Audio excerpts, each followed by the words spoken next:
Hello and welcome to All Talk No Dice, the worst excuse for a D&D show you can find online.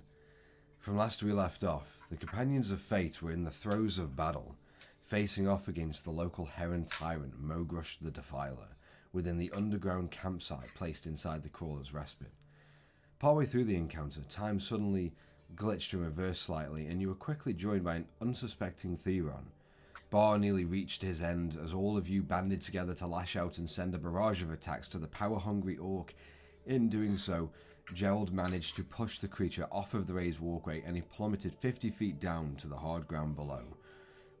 Ralof continued to support Bar in his resilience, running your axe through numerous goblins while Terra and Bar subdued Mogrush. Theron then hurled an orb of acid towards the nearly broken orc as he struggled through his last few moments of life, until Ralof decapitated Mogrush, taking the scouring orc's legs clean off before Bar crushed the rest of his half-burned body in his large palm. Now, a silence hits the cavern. You've just let one goblin run for its life, cutting the other one down after attempting to strike out, blood and bodies coating the ground around you, and just the gentle sound of the rushing stream falling hard into the subterranean oasis.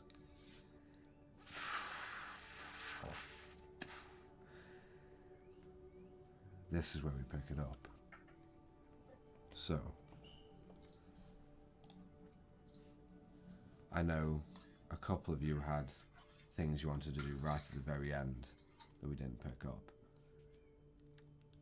You see, Theron goes straight to searching the small or the fairly large coagulation of broken bones and flesh that Bar has just left as he opened his hand, and all you hear is just and it's just like a small,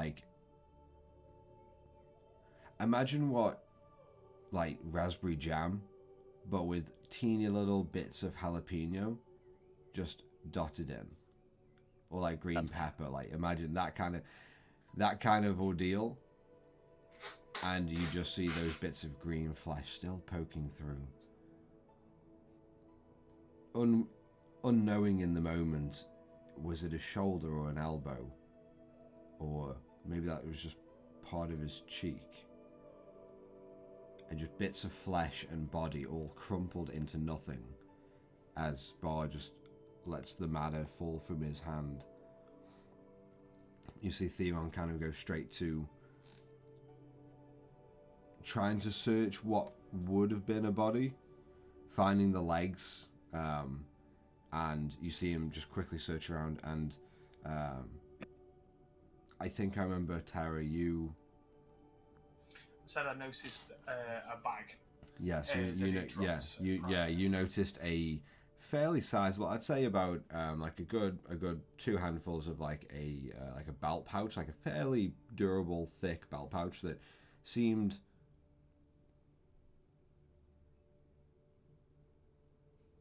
as it hit the ground weirdly empty.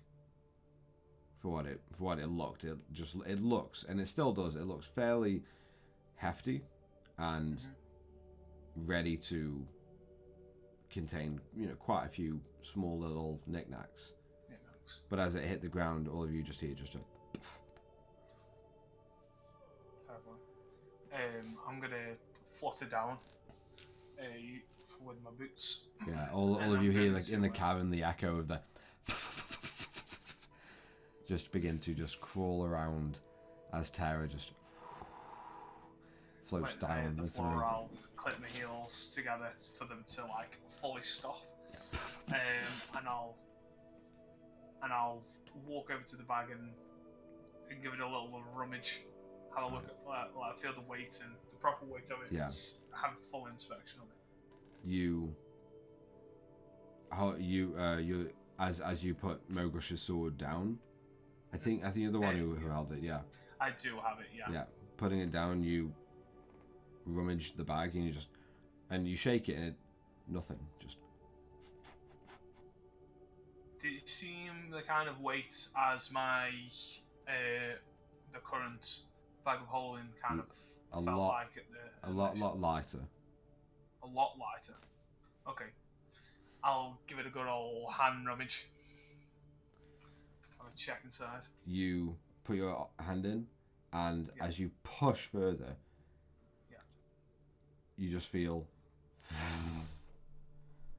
as your Okay. half of your arm disappears into the bag, and the I rest will of you, roll as you kind of catch it, like the bag of holding, almost like a very cheap magician's trick of reaching an entire arm into like the bag ends here, and you just see the arm just disappearing. Yeah. I'm going to pull my arm out, obviously, look side to side, see if there's a big enough area, and I'm going to do the inside out. Just I'm going to tipple shit across Okay. and do whatever may be in it. All right. As you tip, is there anything else anyone's doing at this moment? I will pull aside the sword, his brush's sword, but yeah, that's it. I would climb down. I'd like to explore the 2 back huts that were on it. Yeah, no problem. So that sort of side. Yeah, go and roll a investigation check for me. Will do. And I was going to first of all collect me javelins that I threw. Yeah, very, and then also look over a couple of the. Well, I'll just search some of the goblins, just try and find any crossbow ammo or just anything else that they might have on them, like sort of javelins or just on them in general. All right, roll investigation for me as well, please. Could I point out the ones that I've thrown off the edge?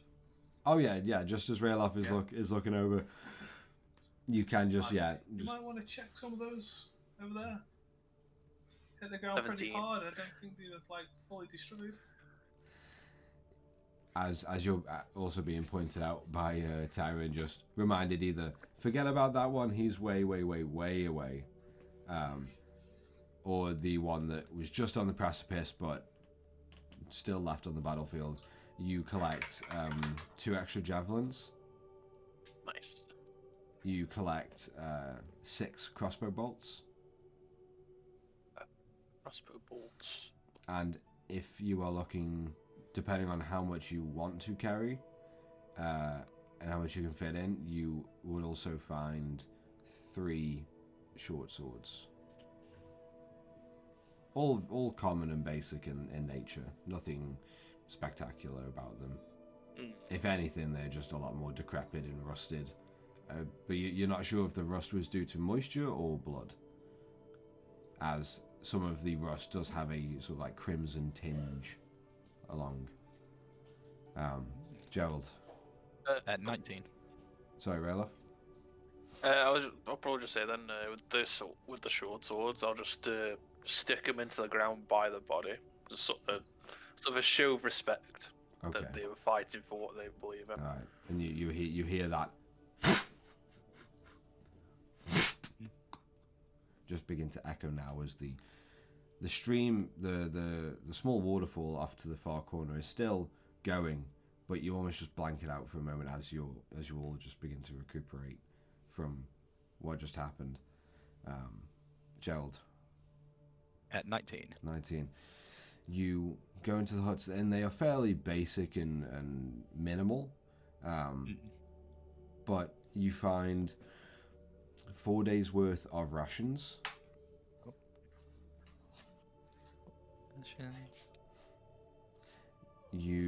And because of the high investigation roll, you also find a small chest with, as you open it, just, and you open it, inside you see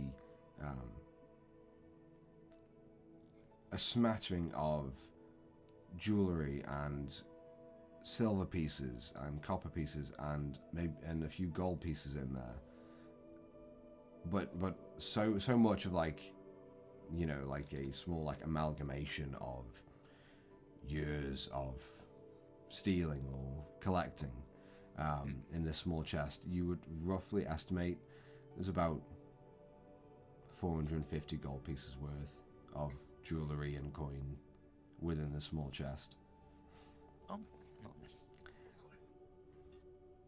And you also find, as you notice a few hides off to the corner, just a few pelts that are reminiscent of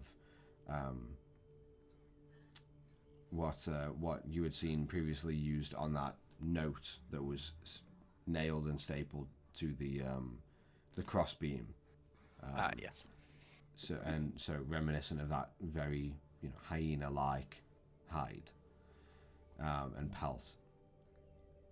But you notice that partway through the pile, there's just like a small, or fairly large, raised portion of one of the hides.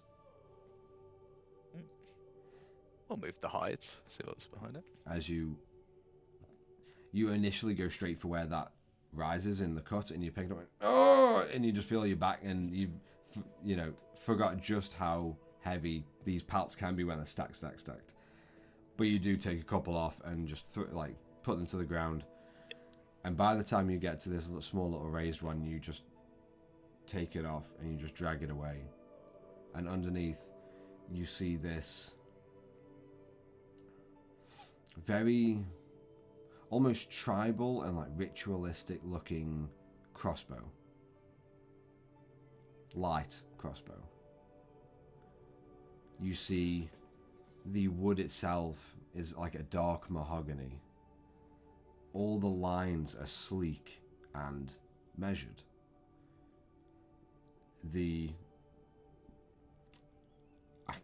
I wish I knew more about crossbows to be able to describe the anatomy. The two bow arms are very, very thin, but they are very wide, and they probably stick out, at least from end to end, even for a light crossbow, about 1.5 feet together, not on either side. You see just at the center of where the bolt would slide through, you see slight runic designs and scribbles and inscriptions all the way along that tram of where the bolt lies and gets sent through. And just at the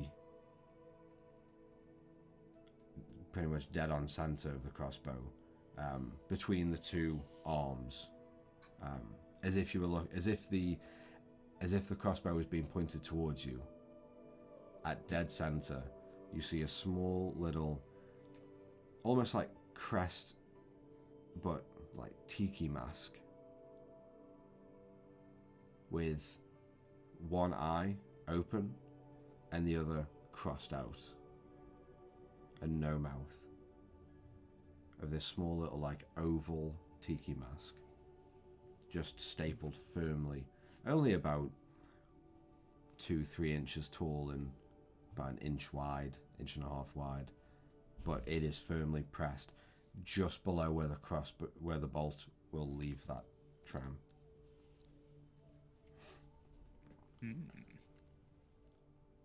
Okay. It is very slick. I mean, the mahogany, if not like a dark brown, it almost in places looks slightly purple, like really dark, like midnight purple kind of deal. Right. So what Gerald's going to do is he's going to put on some of the jewelry, cover himself quite a bit in the in the gold and silver there, hold the crossbow, and then he's going to cast minor illusion to copy the blood dog sword as he comes up. Mogrush's sword, that's it. Name, people. So from one of the huts you're going to hear, "Hey guys, does this remind you of anyone green?" I'm going to come out with sword in one hand, the crossbow like this, covered in jewelry. "I'll kill you all! I've got you!" You see Bar.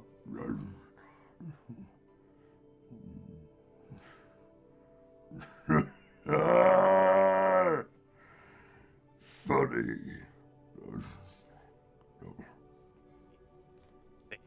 "I got all of the wealth.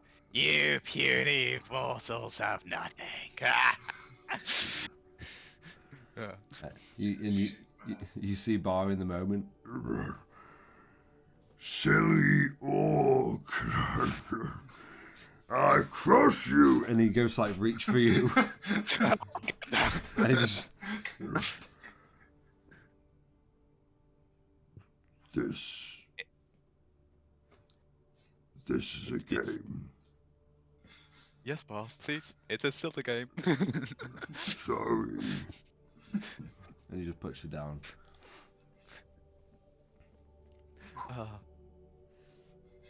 So, I found some jewels. Nice. Gerald will be taking off all the now. I didn't know. Back in the chest. As you do Think that, we could get some stuff from that. as you bring that in, Tara, Yeah. you tip the small little pouch, Yeah. and only about 5 items actually fall out. Fallouts. Yet, Okay. you'll see what I mean. Mhm. You see a small wooden box fall out, and as it falls out, you see it measures roughly about 12 inches long and 6 inches wide and 6 inches deep. Okay. It looks almost like a elongated toy block, but it has just weird lines of a design just going along, and just almost like a geometric design, but it doesn't run along the lines of this cuboid. Okay.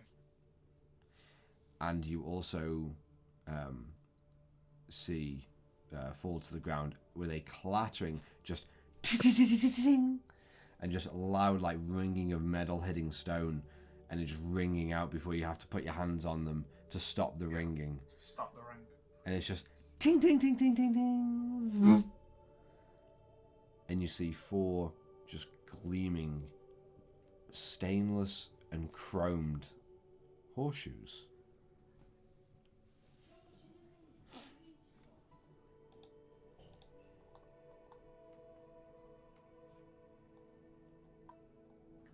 Okay. If I would been able to transform into a horse myself and have seen, let me quote the actual name of said horse. Mm-hmm. That's the one. Would it be able to fit on their feet or their hooves? They look pretty much like generic, like they look like generic horseshoes. Clean to perfection. Yeah, due to the size of Thistle. Yeah. You would. I'd say you estimate they might be a teeny bit small for Thistle. Okay. Mm-hmm. However, definitely, they definitely fit yours, and definitely would fit around the most horses' hooves. Yeah. Cool. That's fine. Awesome. Nice. I'm going to put those items into the bag of holding that I currently have on me, Mm-hmm. and I'm going to see if either Gerald or Rayloff would like this bag. So, guys, it looks like I've got another one of these pointed at the holding that I've currently got on me. Who fancies having one? I only think it is. I can make sure for definite in a minute. Well, considering I've been in pack muling a lot of our stuff already, I guess I could carry on doing that with the bag. That's fine. I do have a lot of stuff in this one. But it helps. Is that cool with you, Gerald? It's alright with me, but I want to fight with it for, let's say, a game of cards.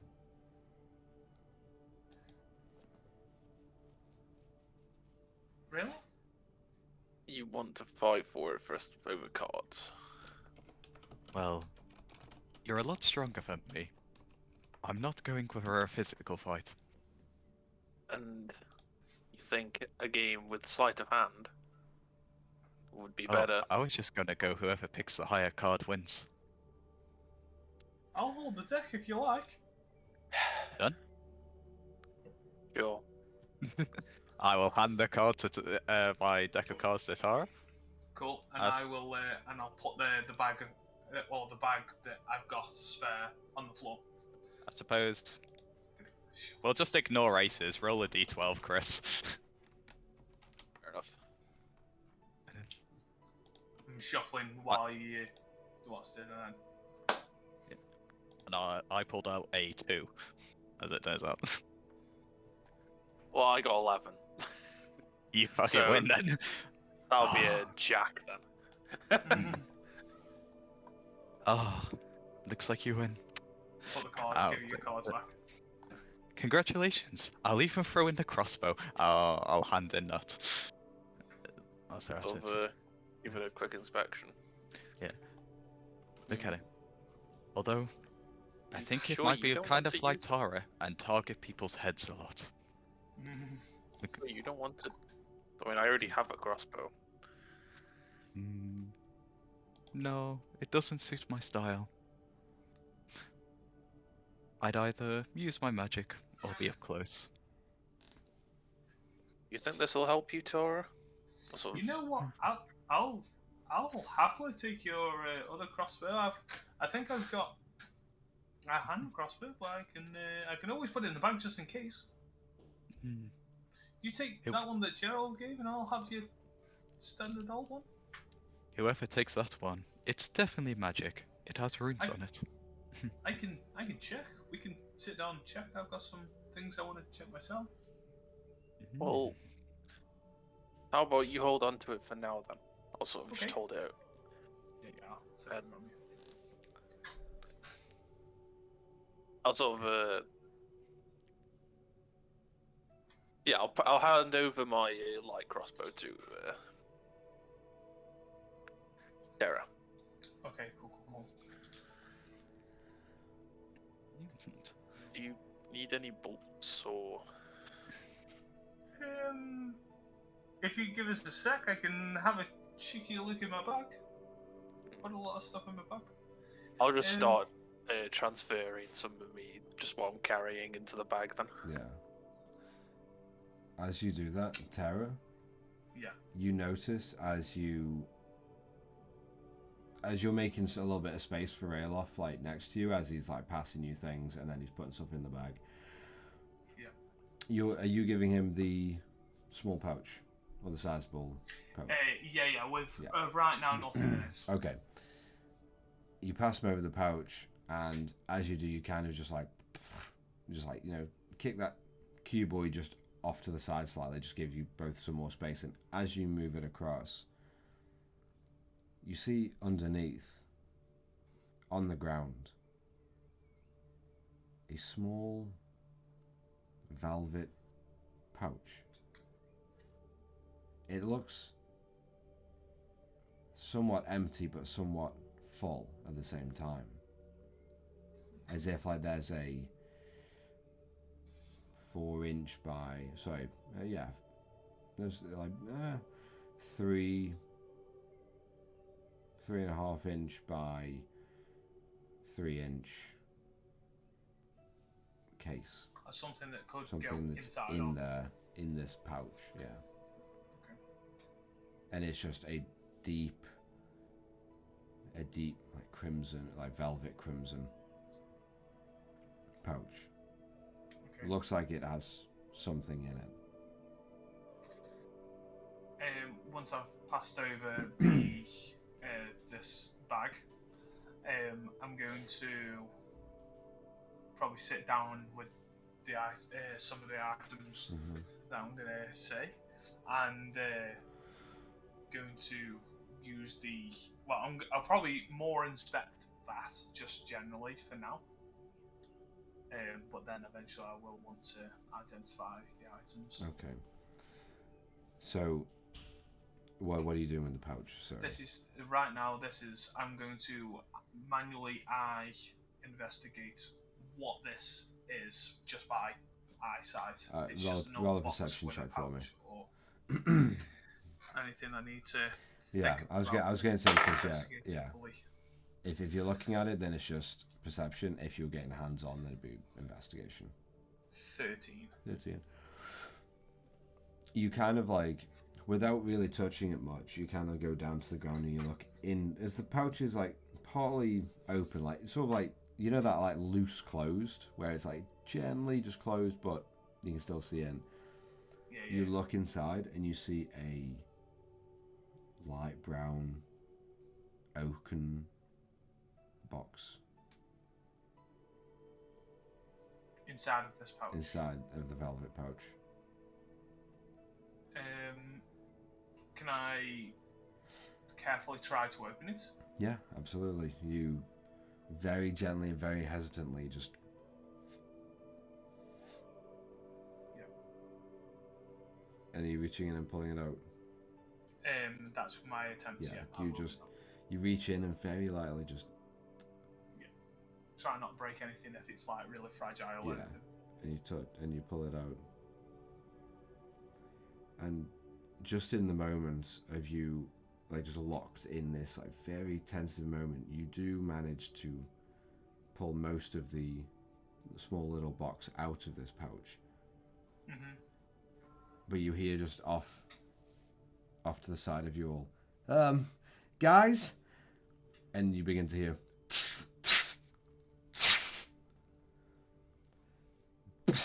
Here, what's happening? I don't know. This is. I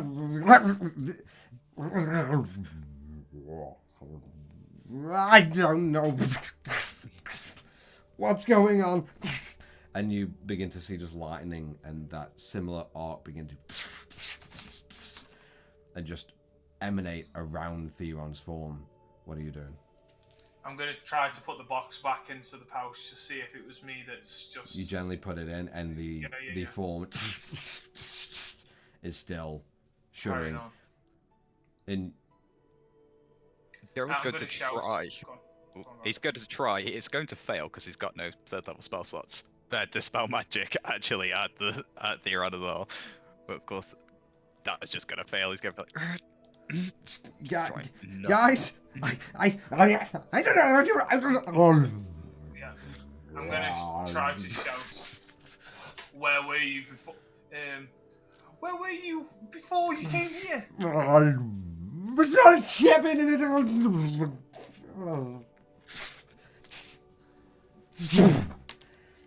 And in just a blink, Theon is gone. Nothing Surely he's just left behind. Back to where he was. We can hope. You see Bar. Did I catch ship in the middle of that? I think I heard ship as well. Where he's gone. We don't know. I don't know, but... We think he's safe in a moment. I will look for him. Don't go too Come out. I'll drop concentration on Bar, so now Yeah. he's just... And as the footfall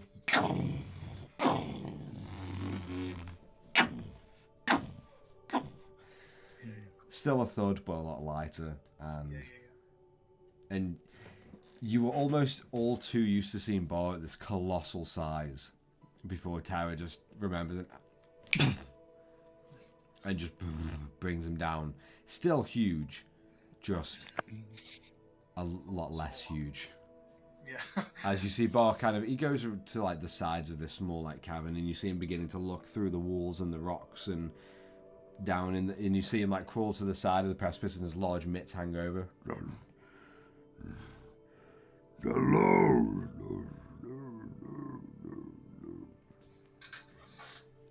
And you just see him begin to like search around for Theron. Cool. I'll carefully try to pull out this box again. Yeah, you just very... Yeah. You pull it out. Yeah. I'm going to look at it more It's... carefully. You see...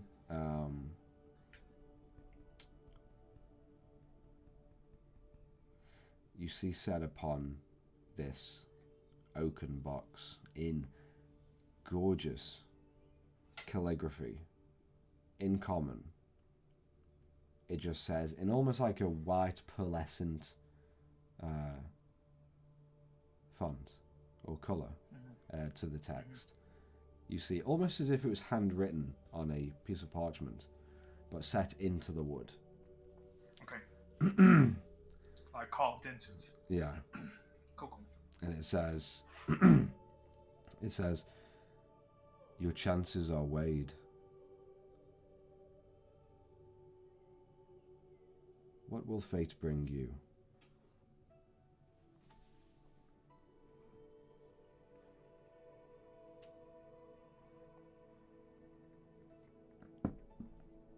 Okay.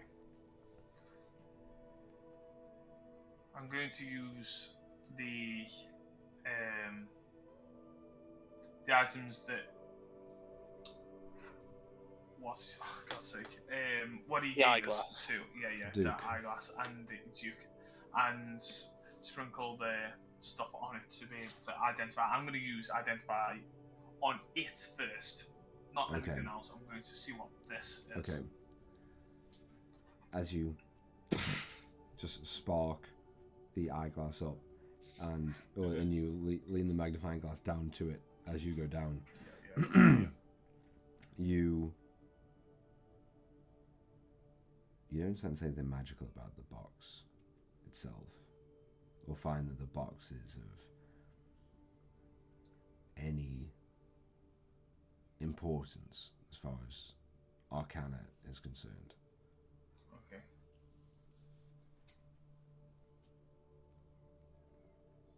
It is a lovely display box, though. It's a really awesome box.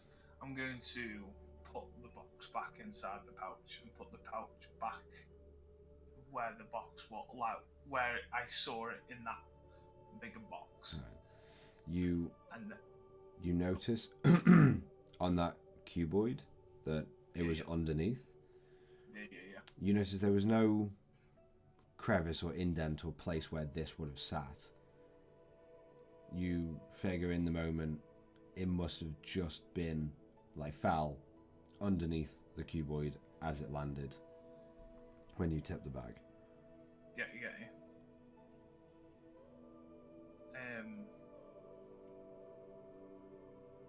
I'm going to guess.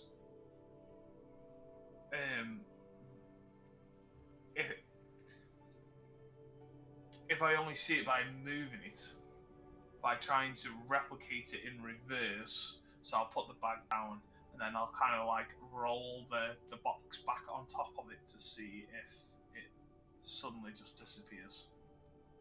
You just and you see that like kind of like of wood hitting sort of like velvet covered wood. Sound. You don't hear anything. You did notice on the side of the small box like a thin seam running all the way around and a small little copper latch on the side. I will see if that's like a lid of some sort and try to not pry it open, but give it a little tug test to see if pulling it will. Yeah. As you take the little box back out, and the box itself is about yay big. Like not too tall, a little bit chunky wide, but nothing crazy. As it fits comfortably in your hand. Yeah. And you run your hands along the pearlescent text, almost following it, just wondering. And you get to this small little copper latch, and as you just try and tug, there's this small little and almost without any resistance, it just... the latch just flex up as you gently pry it up. I will be included in wanting to perceive more. I'll open it up more. You open the box and it does like open as this was the solid box. It opens just on the side. Okay. As you open I'll it be up, very careful. as you gently begin to open it, you see on the inside like plush velvet on the exterior, almost like it was meant to hold something of a similar shape, of that rectangular, like 3.5 inches by 2.5 or 3 inches or so. And you see like the exterior of it, just on the inside, the lining of this crushed velvet is a lot brighter than the velvet pouch that you saw. But it is so, it's like so ruffled yet so pristine, and set in the center of this rectangle, you see a small card, and you see just on the back of this card, as it's almost facing down, pressed into this slight little frame of velvet, you see like a small geometrical design that offers colours of the astral sea, of blues and pinks and purples, and almost in the centre of the car, of the back design, you notice it's almost like an elemental maelstrom, and you notice the design as you look at it more and more. So you can almost see this like whirlpool of elements just begin to turn and rotate on its own on the back of this card, and the design of the lines of, as if souls streaking through the astral sea, gentle lines of starlight, all coalescing to join this small geometrical maelstrom, and just slowly rotating, slowly, ever so slowly, lines and shapes shifting around. Pretty. Tara, can you roll a d20 for me, please?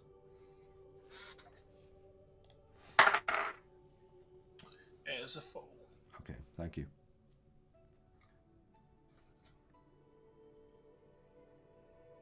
Breaking myself. Yeah, that's even worse. 4 might be a good number, so let's hope. Box spontaneously combusts. Yeah. As of right now, I'm not gonna do anything. I'm gonna sit with it.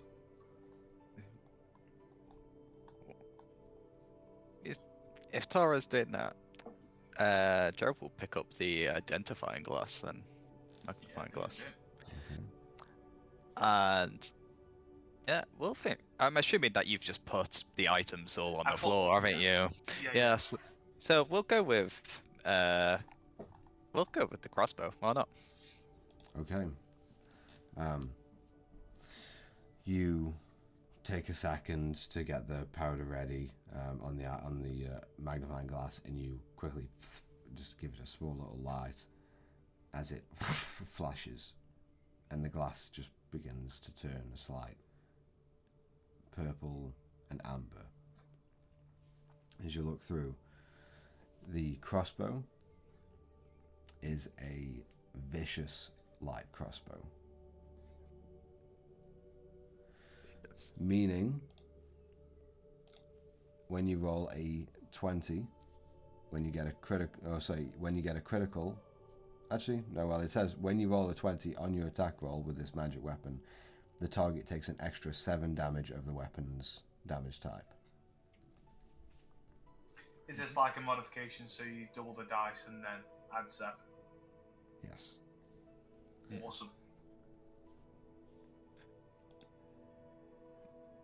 That is a crits will fucking hurt crossbow.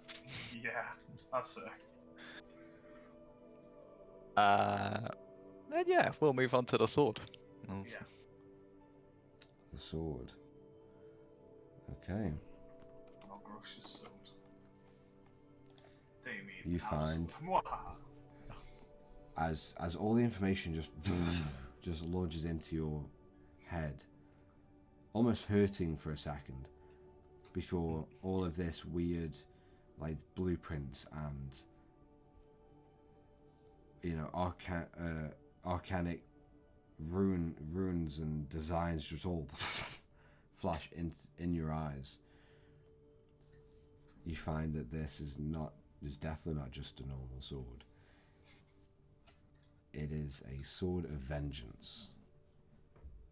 For a short sword of vengeance. Let's just search that up. And right now, for at least all you figure out through this arcane looking glass is it's a standard short sword with a curved blade that hooks back on itself at the tip, and it currently gives you a +1 bonus to damage and attack rolls. At least that's all you gleam through the glass.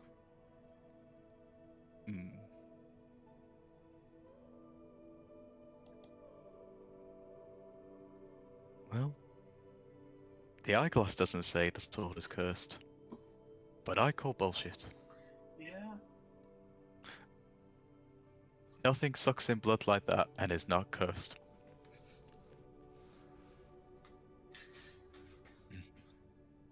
Do you know anyone that might know what it does? Or at least, if there is a curse, know what it is? Not a clue. Maybe somewhere holy to purify the curse. Maybe. Or do we know anyone that wants to get afflicted by curses? Could be a good one. Hope not one of us. I know it might sound very stupid of me, but possibly bar? I'd rather not have him turn crazy on us. I know, but imagine. Yeah. Would- Yeah, there's gonna be a shiver from Gerald. Yeah. I didn't hear that.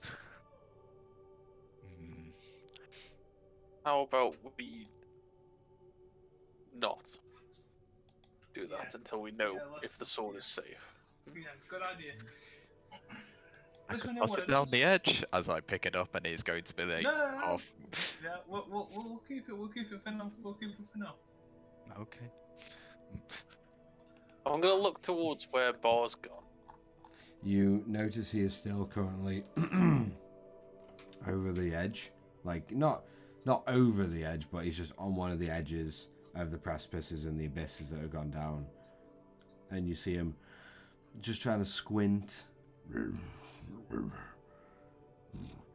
I will find you, little magic man. And you can hear his voice like echoing and booming out throughout, Yeah. very, very easily.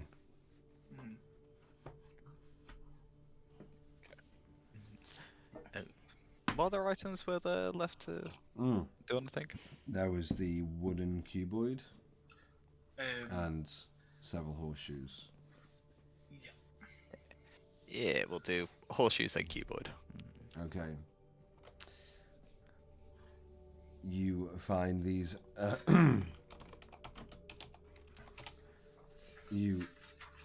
You've seen horseshoes before, but never so immaculate and pristine. You know they're supposed to be used, to ride through all weather in and with, but there's not a spot on them. You identify them, and again, all the symbols just begin to align in your head. And you find these are horseshoes of speed. While all 4 shoes are affixed to the hooves of a horse or similar creature, they increase the creature's walking speed by 30 feet.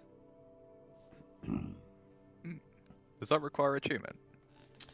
For the horse, yeah. For the Okay. horse. I was Okay. debating, if I just put my hands on them and then my feet on them, does that immediately give me 10 foot of extra movement speed? Unfortunately not, no. Pretending to be a horse. If I were to turn into a horse that my feet could fit in those, would I have to attune to it for them to then work, or could I turn into the shoe, put them on, and then they would work? Oh. How long does your wild shape last for?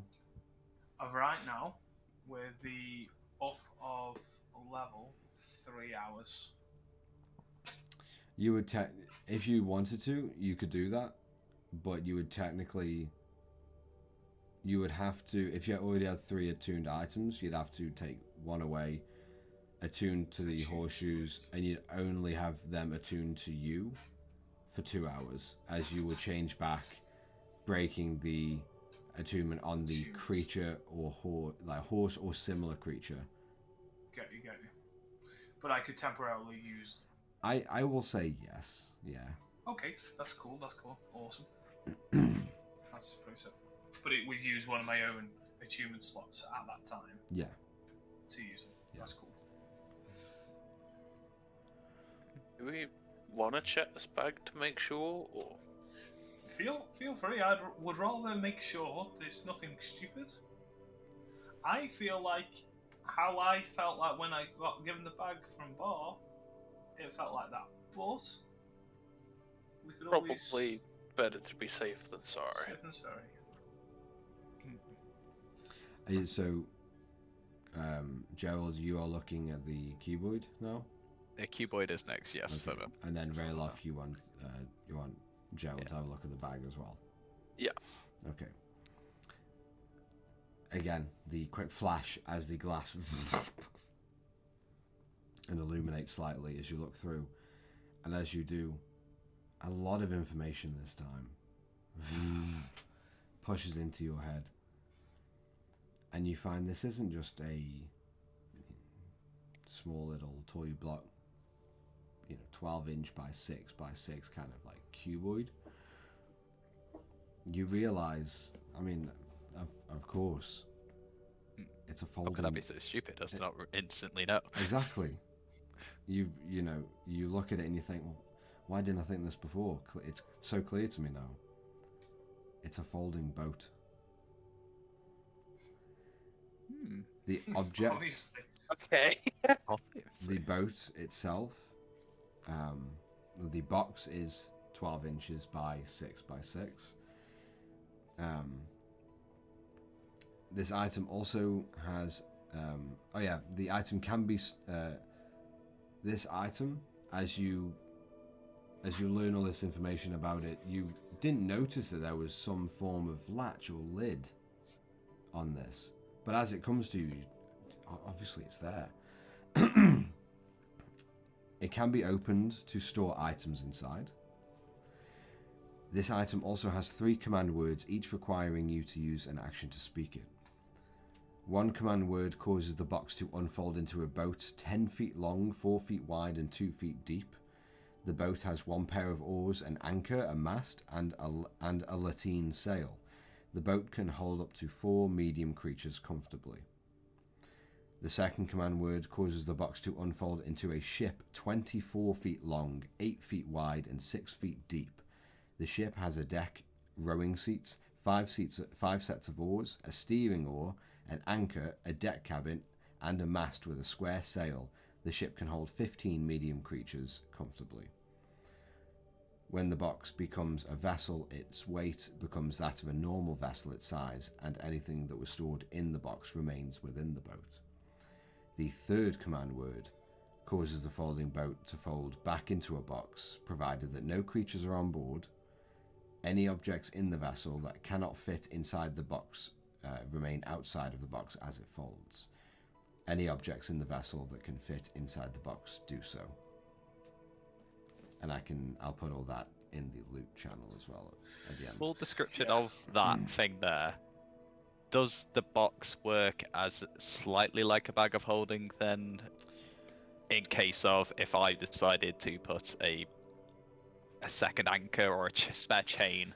So the box itself, like a foot long, and then a foot, 6 inches tall. Yeah. Sorry, 6 inches deep and 6 inches wide. Yeah. Whatever you can fit in that. Imagine it's more like a longer wine case, or the kind of box that a bottle of wine would come in, kind of deal. I could put that sword in there, but I would probably only fit the sword in there. But when the ship opens, it would, the sword would be in the ship somewhere. The sword the blade is longer than a foot, with the handle and everything. If I could put my dagger in yes, there, very much. Yeah, that would yes, work. that would be fine. Yeah. Makeshift Hilt. Makeshift sheath. Question within that question: if he were to put his dagger in there, would he know the location of said dagger? Would if it was to turn into a vessel. Yeah. Or is it just dosed anywhere on that vessel? It's pretty much just thrown anywhere. However, if we get to it and you have items, put more description into it. Again, if those items can fit into that box comfortably all together, then they will appear within the vessel as well. That's it. And does that require achievement? It does not. Fucking yes. That's pretty fucking sick. That is nice, apart from one problem. What? The command words. I haven't seen the command If it's words. achievements, we can decide on the command words.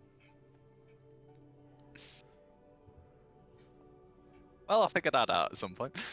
Get here, because we could just blast out a certain word that it's given, and it will just I suppose, DM, can we choose a command word, or have? You can choose the command words. Thank fuck for that. Okay. Otherwise, it's gonna take like 8 episodes to actually figure out what those words are, just to. We won't leave the cave. We'll just start shouting words over and over again. Yeah, in different languages. All right, excellent. Right, and that's too much information for me today. Realof, there you go. I'm just passing you the eyeglass now. Sort of take a minute just to look it over. Obviously, not really used to using magic or any little magic. I sort of put the bag down. Can use it, considering you've seen us use it now. I'll certainly give it a go. Yeah, I'll sort of. Yeah, you just gently sprinkle like a small pinch of the powder on the glass, set it to light, and it just crackles slightly and changes the glass. You almost like notice that the glass it just gently wears in slightly, a little bit thinner as you look through, and you find that this little pouch is in fact a handy haversack.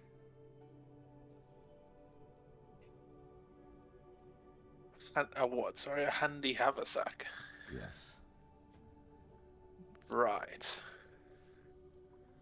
And it is pretty much identical to a bag of holding. However, the size of which items you can put in, being the opening, is a little bit smaller. Okay, that's fine.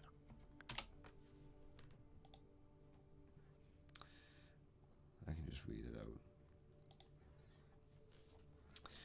So,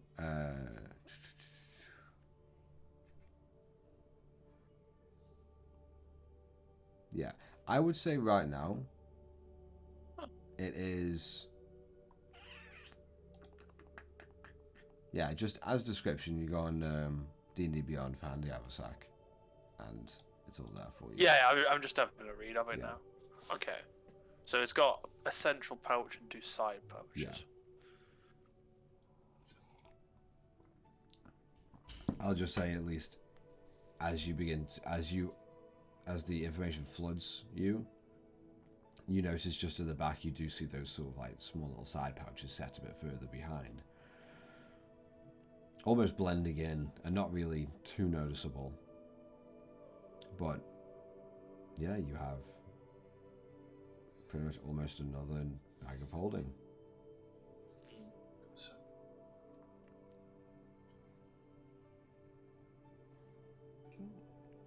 Did the 4 do anything to me, or the box, or anything outside that I could tell? No. Awesome. I'm going to put that box nicely back into its pouch. Okay. Hope that nothing happens, and drop it into the bag of holding. You drop it into the bag.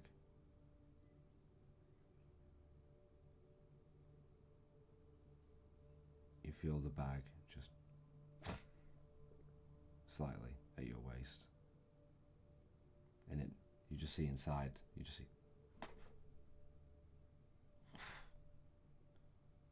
as the bag starts shuffling.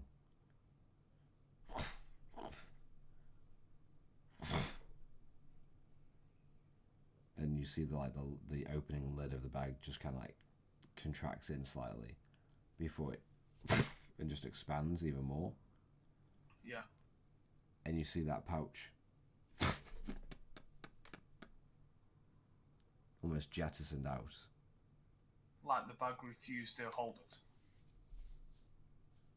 I'm gonna take that as a fucking yes, and that's gonna go in my backpack, like the furthest away it can from where I'm currently holding my. Okay. Knapsack of holding. Yeah. Fucking hell. Okay. Put star down here.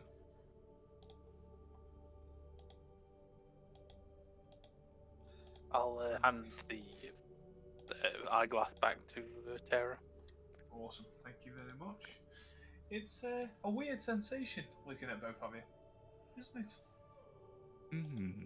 Yeah. Oh, I did forget to mention the box thing is our very own personal ship. Nice. It'll be useful when we get to Pick up the Zero. water. Yes. Yeah. And also, it means we don't have to hire one now. That is very true. And we have it. Yeah. Well, how big are they? Will it fit all of us on? I can create multiple sizes. It's even Ooh. better. That's fantastic. Will it fit bar on it?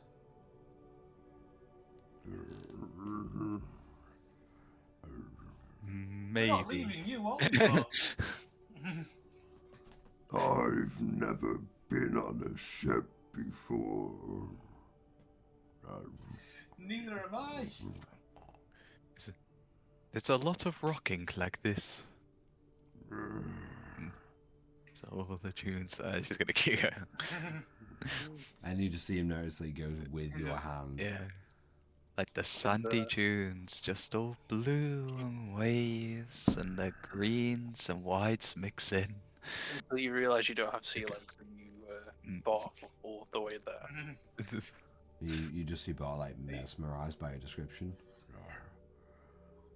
That sounds magical. Are you trying to say, real off, that you barfed your first time, or are you still barfed? Do you not have sea legs?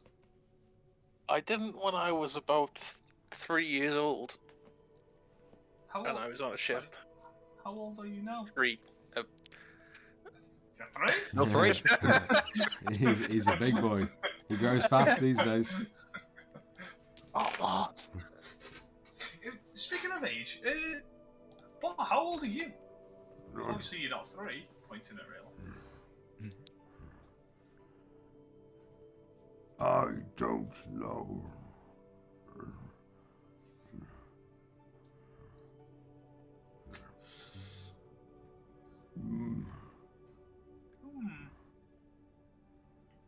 How old do you think you are? My brothers. My brother is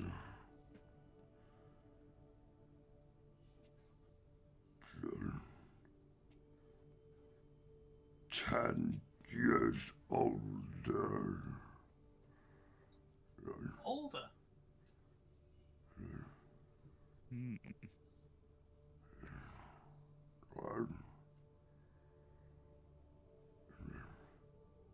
You did say older, right? Not 10 years old?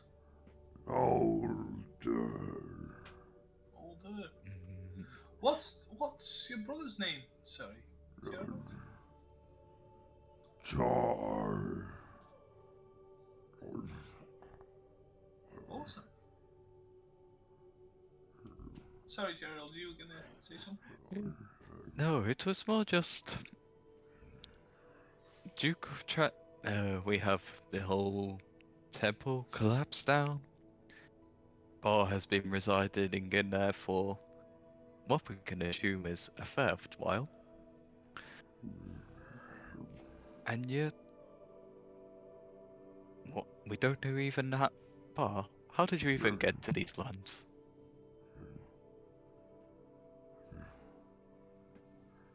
I ran away.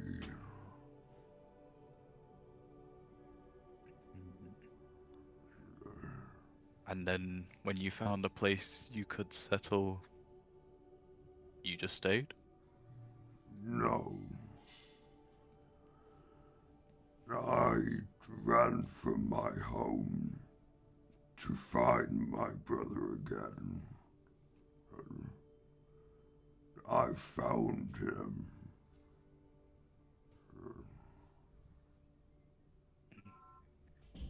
Was he alive?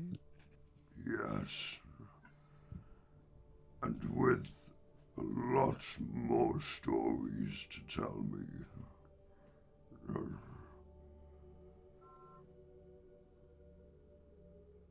And I asked if he wanted to come with me. He told me he was busy with his friends.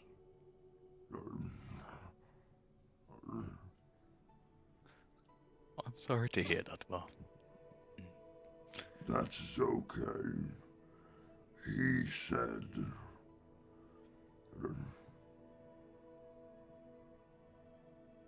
he is changing the world for the better.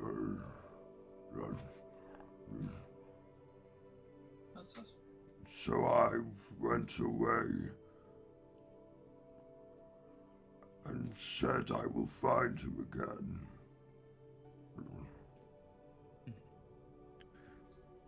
Or he will find me, I think.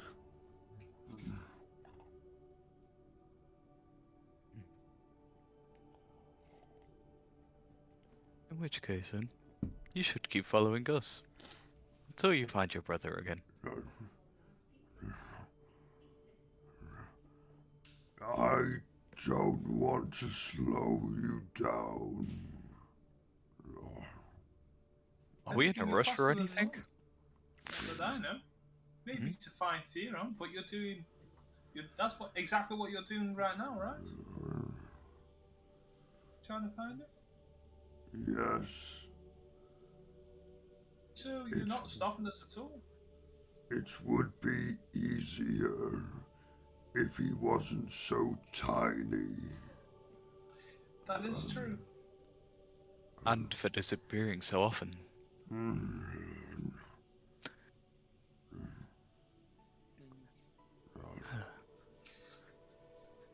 Is there?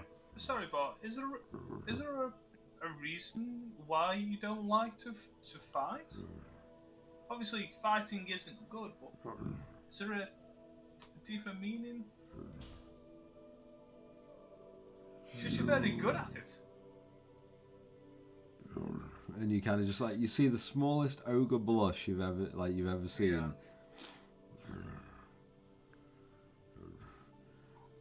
My legs are hurting. And he just slams his large butt down, and the cavern just slightly just rumbles. And he kind of like leans his large elbows on the long, thick, now bloodied and cut legs of Bar. Some of the wounds have healed slightly, but he just leans over, and you can tell he's in pain as he stretches, especially on his back. And you see as he begins to pull out the crossbow bolts that have been lodged into his face like a voodoo doll.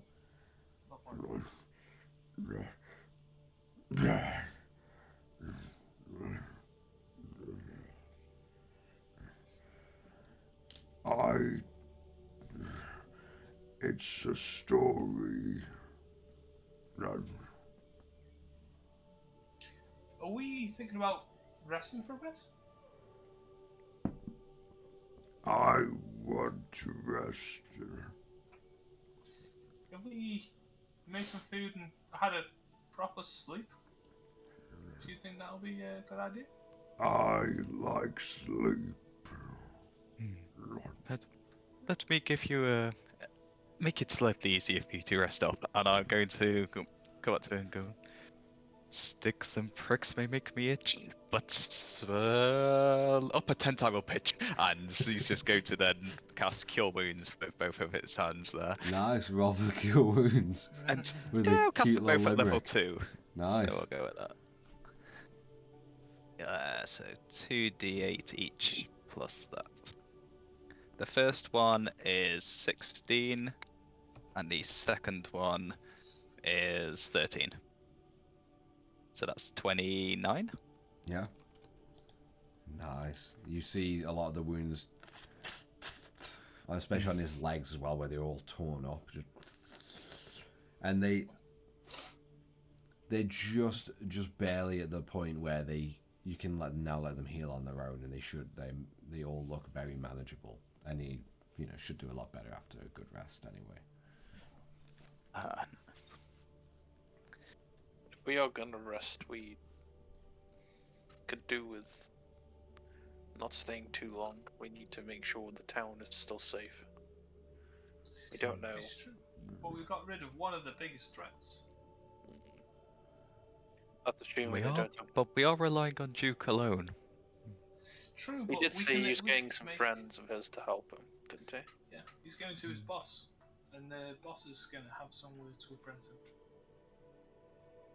But we can rest here and then move to Cruel. It's just going to obviously take us a while. Unless we want to go to Brenton. Brenton or Cruel? Harold's going to sort of debate it. Flip a coin, actually. I'm going to mentally think, what, as a question, would it be quicker for us to go to Brenton, or would it be quicker for us to go back and go towards the Cruel? How long do we think it would probably take? Well, it took you the solid, about 3 or 4 hours to get the 80 miles from the temple to Mogrush. Yeah, with the use of the Doom. Yeah, Doom Whispers. Using the same method.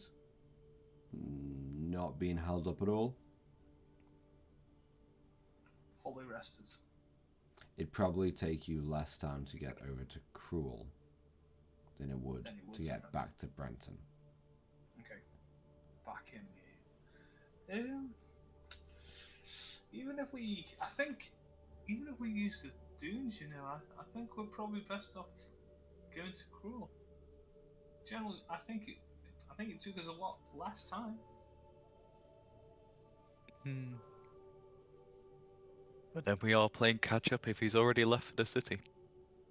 It's true.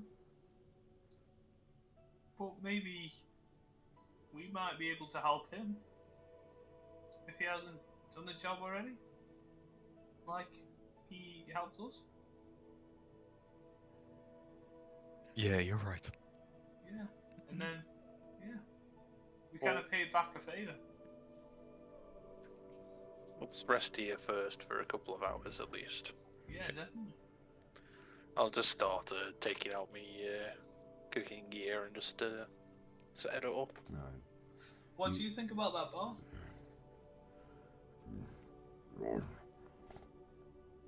Lion Man shot my friend.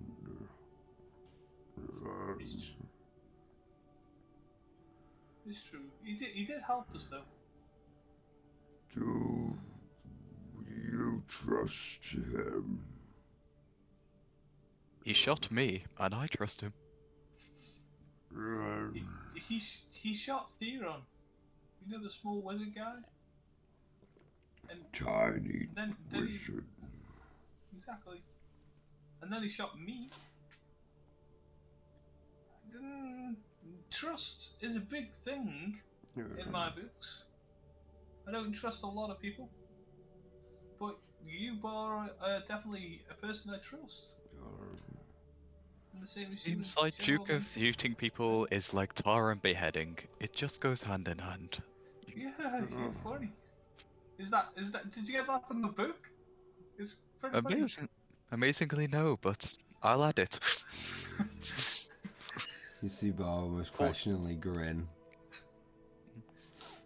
In fact, Gerald, do you have any of those amazing jokes that Bar might be able to hear? Oh, right.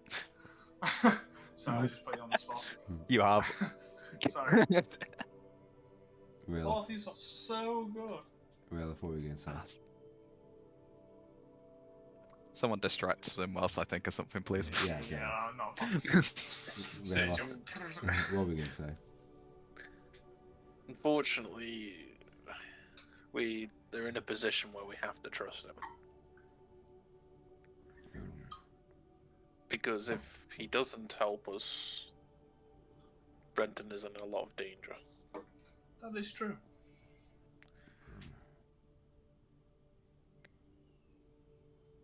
He, at the very least, seems like he wants to help. And at the minute, that's all we can ask for.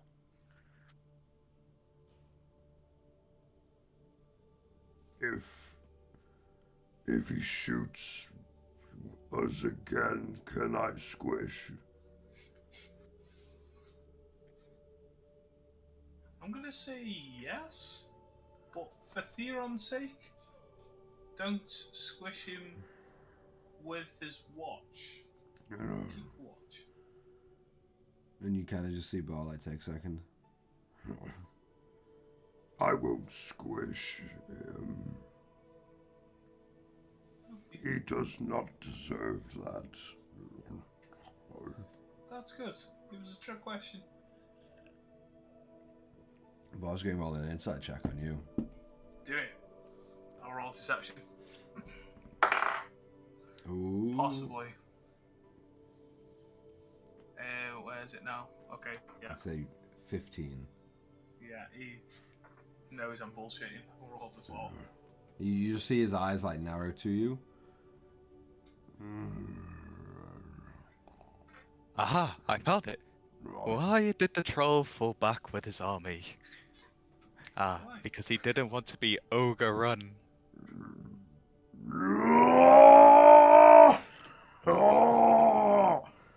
And you just see this like large, loud, grumbling, gargling laugh just emanate straight from Bar, and it just blows up the entire area around you with just echoing. I'm still going to be panicking trying to contain the fire as it's just shaken about by this voice. As the laughing like continues on for a solid like 15 seconds. After the first 5, bit weird. You gets to 10, you're like, are you okay? Last 2, you really think he's having a moment. Never heard this. He needs to breathe at a certain point. Yeah, exactly. Yeah, before you just hear.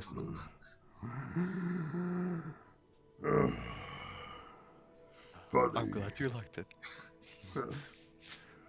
No. What the?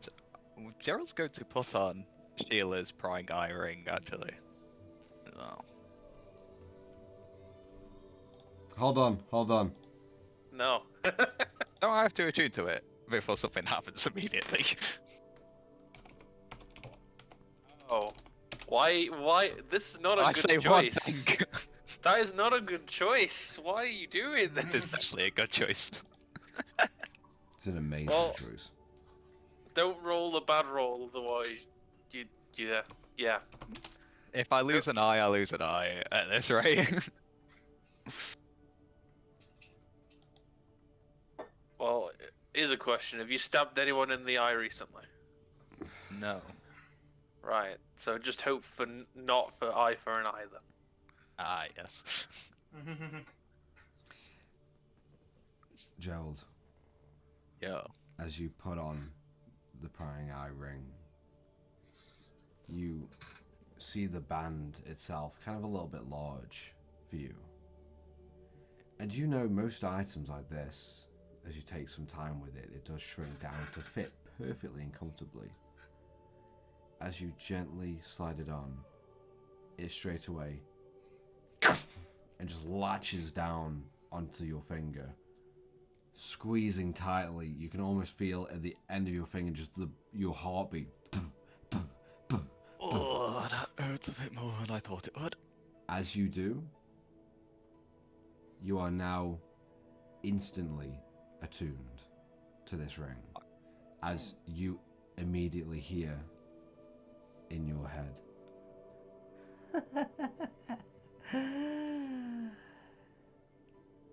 soon your vision shall adapt and adjust.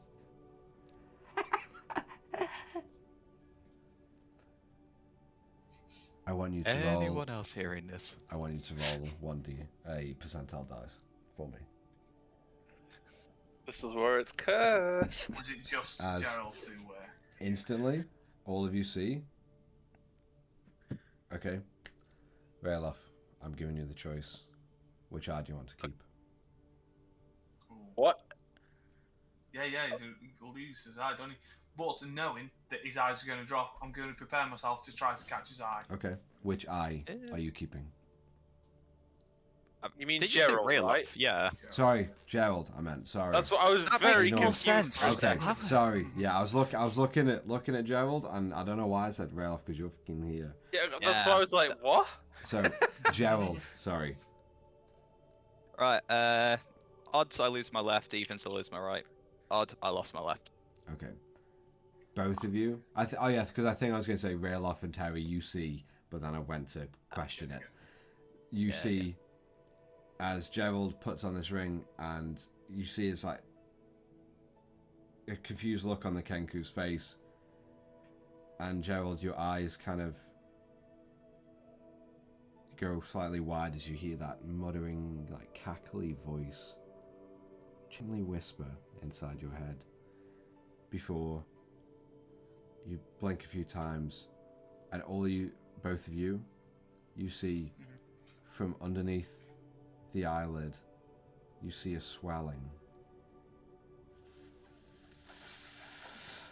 And as the entire socket seems to almost it's gonna sound weird, as almost like a sphincter pushing blood and pushing, contracting and expanding and then contracting again to just push whatever waste out. And you see Gerald's eye just begin to swell in the eyelid, swell and swell and swell, and getting to a point beyond the socket before you see his small eye, and it just and no stem, nothing attached to the eye, just the eye on its own just pops out and heads to the ground. You're trying to catch it, Tara. I'm going to try and catch it. Yeah. As you do, Yeah. and you catch his eye, and you kind of, and you look up at Gerald, and then look back down, and you Just notice the eye just slowly begins to turn grey. Just slight little patches of grey and almost jaundice yellow begin to just envelop the eye, and as soon as it reaches a conclusion and surrounding the entire eye, it just crumbles in your hands like thick soot and lovely. dust. I'll go next to the water and wash my hands. Straight away. You know what? And I'll wash I'll my just hands of go this like, business. That's dirty. Nice. So Gerald, roll a percentile for me. Yeah, I mean, at first Gerald's gonna be taking a few moments to like sort of comprehend the whole. That was a lot more painful than he fucking thought it was gonna come up. And we rolled a 54, which I'm going to use my inspiration to get rid of that answer because we're not Okay. having a 54. Okay. Yeah. Okay, re-roll then. In the middle. Oh, 93. Ooh. I like the sound of 93 more than 54. You immediately hear in your head. I said you would adjust to my sight. Before the ring breaks off of your finger, falling to the ground, and as it does, you watch it fall with your one good eye, and it just, the second it touches the ground, into dust, as the gentle breeze within this cavern just quickly blows it away. And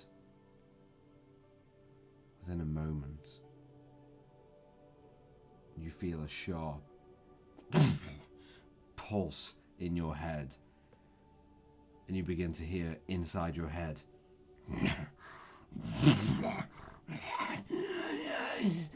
now you see truth. and you feel a searing pain as both Rayloff and Terra, you begin to hear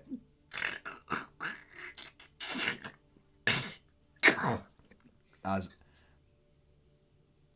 Gerald's eye, or his eyelid, begins to expand again to that point, and almost in reverse you see just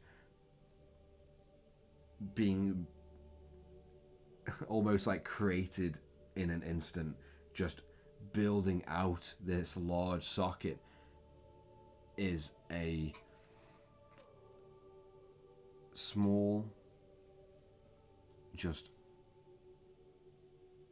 blank silver eye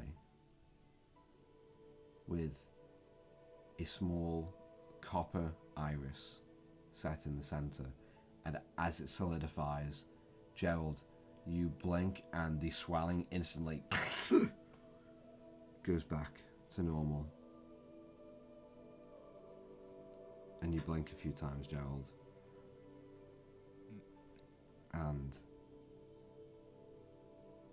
you look up at Rayloff and Tara, and all of you see his, I think you said you lost the left, didn't you? Yes. You see his right eye Mm-hmm. has the slightest usual like reddish tinge to the iris, and the other is this blank, almost artisan silver, dull but still silver, with a solid dark copper iris in the center. See how this, can't I? No. No. Ooh. Gerald, if you're okay with it, I'm gonna pull out the identification glass. Do you want me to see? Yeah. I'm just. I'm gonna. use Jared's another gonna use slowly of- start chuckling at that, even I found that. And As I'm you gonna look at his eye. as you light it or and his look new and go eye. to his eye, Yeah. Gerald, Mm. you hear straight away in your head. Not a truth against my own. As you feel a pain again in your head, Terra, with your magnifying glass, you see around one edge, you see a small spiderweb crack appear as you feel the magnifying glass pushed away. Okay. I'll accept the. This is I'll fucking go weird. This just happened. I'm gonna get it away from him. Alright. Do not bring that near though. And Gerald, as you open your eye once more, you can now see through it. Both eyes. Easily. What was, for Rayloff and Tara, what was dull silver and a copper iris, you see a dull and dark gold with a brighter, almost silver, or sorry, almost like an amber and golden iris set in the center.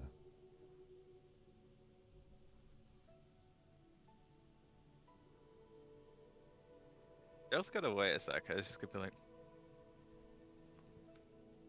and then just like steadily go to touch and actually poke this again now to be You like, poke, is this real?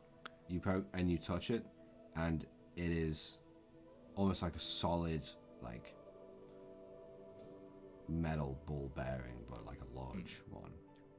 I guess it still almost feels weird to touch that, right? Even though it's It's solid, got- I could feel pain, maybe? You touch it, and it's solid. It's weirdly cold.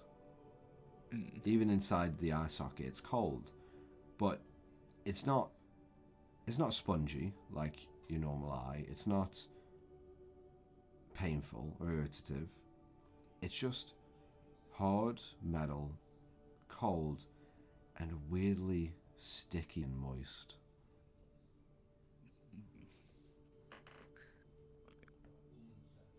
Yeah. I do not know what's happened. I couldn't see, then I could see. Sorry, I could see, then I couldn't see. Now I can again.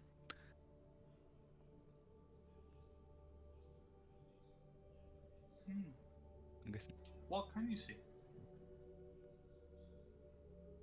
If you Okay. cover your right eye? Cover it. Nothing has changed. What if you covered the Yeah. left one? Do the same and be like, yeah, absolutely nothing. There was a weird voice in my head though, talking about sight and how if I could adapt. Okay. You And it sense did not like that magnifying glass. Yeah.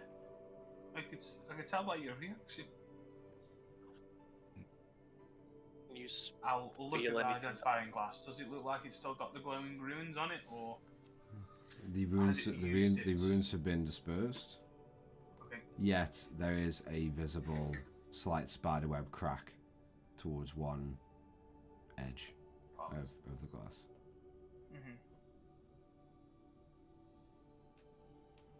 I think we might have to not use this for a bit.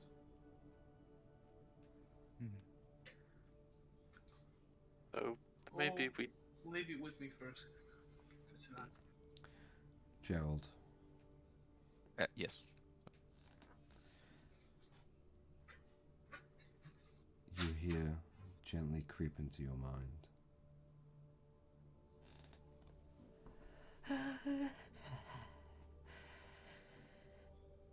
I know your secrets. But truth shall know my truth. My only truth.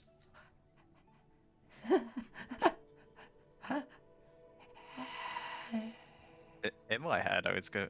Are you always gonna just keep hearing it random times now? And you hear that deep exhale. Almost like a breeze has just swept through your head, and you hear silence. Gerald, you are now able to cast True Seeing once per long rest at no cost and at will. That'll be beautiful. With Sheila's prying eye. That was a beautiful roll, I'm not gonna lie. That was fantastic. Well, it's a good thing you great used Not the the first inspiration. one. Yeah, great Not use of the inspiration roll was a beautiful Just a roll. random question. I'm curious to roll, know what you rolled next. That's what I was going to ask. What would he have got if he would have kept the 54? No, if he would have rolled again. He would have just had 54, I think it's nothing. nothing. 54, the ring would have broke. Ooh, okay. So definitely worth. And if you want an answer of what I would have rolled next, 83. Ring break. Yeah. Nice. So very good. But- Fantastic. Just there, as Gerald, you have been now acclimated, gifted, or cursed with this new ability and this new eye in place of your own. Tara, you continue to just wonder what happened, and Rayloff, you stay vigilant at the fire, beginning to cook while also taking in what just happened in the moment. And all of you just, at least with everything going on, still finding that thought of, where did Theron go? How and why? And that's where we're going to take a quick break and come back in just a short while and pick it up from there.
Okay, as we come back into the game, as the party are just slowly coming back down from the adrenaline rush of battle with Mogrush the Defiler, finding several magical items on his person, and as all of you began to settle down for a slight rest, as Terra was intrigued by Bar and his any kind of reasons of why he doesn't like to fight, and looking forward to a story of whatever length it may be. You all quickly went through the new items that you had found using Duke's second eye to have a look and identify all of the items, some proving more useful than others, some a little more mysterious than others. Yet, Gerald hooked the small ring that he had collected before out of the bag and placed it on his finger, and as it did, after an almost horrific voice latching into your mind, a horrific sight for Ralof and Terra as Gerald's eye bulged out and burst down to the ground in ash and soot. Your eye was replaced. And then Terra was quick to hold the magnifying glass up to your new eye, a dull silver and copper eye, and attempted to identify it, and as it did, you saw a small crack just emerge on the magnifying glass as Terra, you felt pushed away, and the voice re-emerged with horrific cackles and breaths in your mind, Gerald.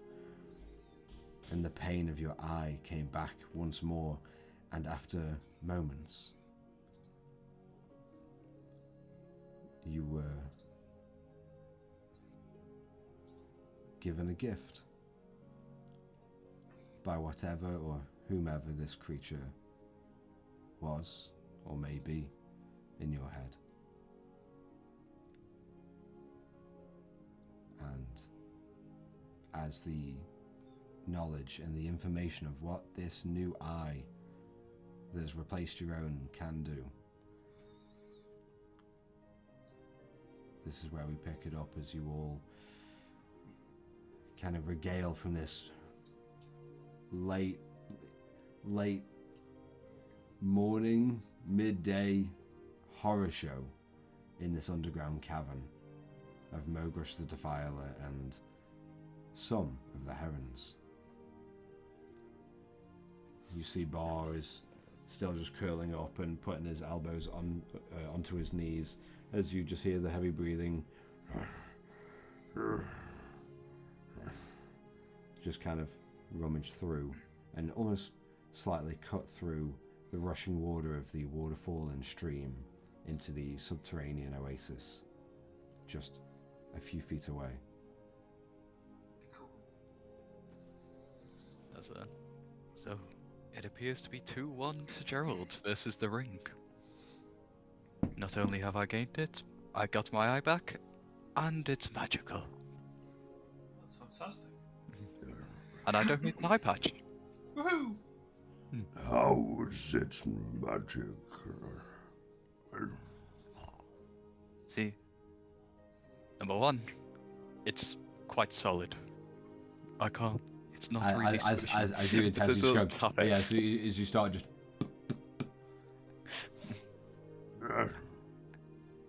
Yeah, don't try that on yours, it won't work. And number two, I can see everything for an hour. But everything. Everything.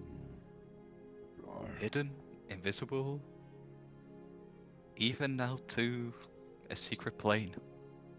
Secret plane. Known as the ethereal plane.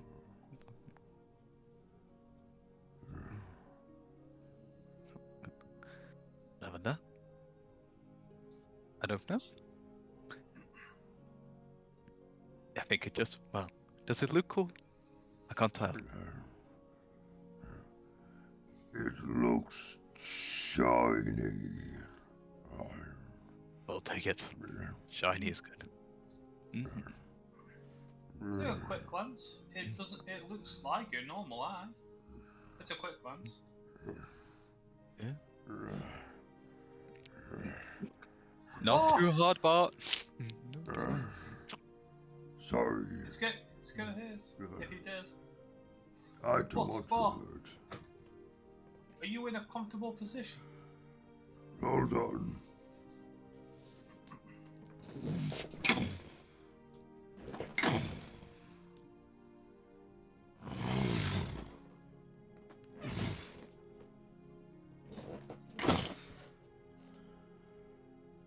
Yes. Fantastic. Is that where you're going to sleep?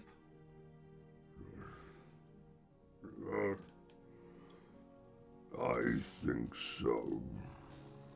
Fantastic. Aiming towards about the middle of bar, I'm going to start doing the Hearth of Moonlight and Shadow, which it makes a invisible 30-foot sphere, which I'm going to point it on bar. So it invisible 30-foot sphere that grants a +5 to stealth and perception checks while within it the light from open flames within can't be seen. Okay. That is what it does. But the point that I put onto life and emitting from Bar's position, pretty much. When you see it, it's going to look like an invisible ball, and it's going to expand. And when it goes past you, it's going to look like from within the inside. You're going to see if water were to be shaped into a thin layer, it would look like water's just passed through, like a waterfall, like a thin waterfall. But on looking out, you can still see through it. But to know where the limit is, there's like when you see a lake with a thin layer of like algae and moss, it's gonna look feel like algae. So there's a kind of shimmer of where that passing is. Alright. But from the outside, it just looked like nothing. I love it. We should be all good here.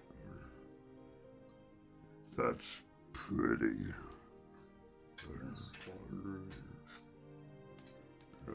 Does this stop anything from And coming in? that'll Or last until we've finished the whole entire long rest or short rest if we wanted to have one or the other. But what did you say, sorry, Gerald? does this stop people from coming in? That I'm not 100% sure. It just says, well within the sphere, you and your allies. Just quickly reading.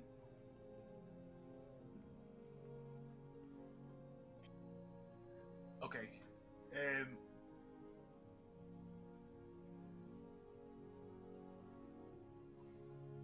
Okay. So they can come in, but they see it as it's invisible.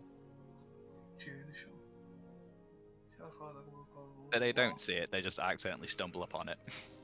Yeah, so they would see it as we weren't there, and then if they walked in, it'd be like Harry Potter's cape and bumping into him. Gaia. Kind of Okay. feel like, oh, there's something there.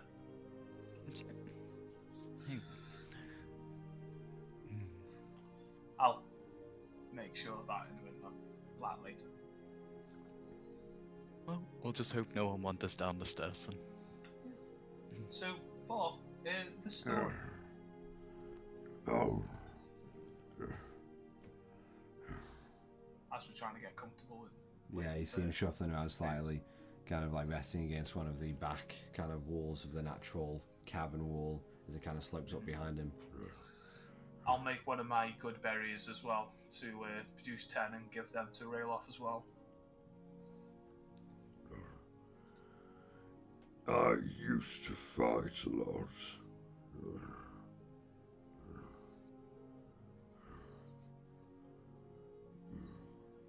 My brother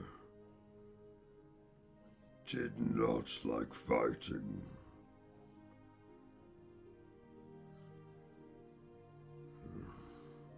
I think.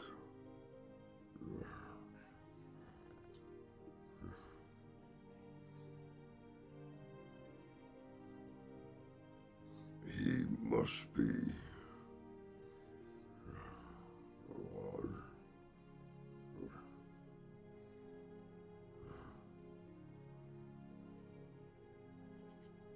20 something by now.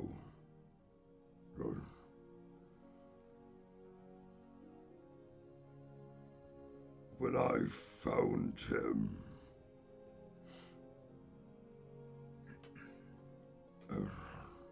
I found him in forests far away from our home, from any home.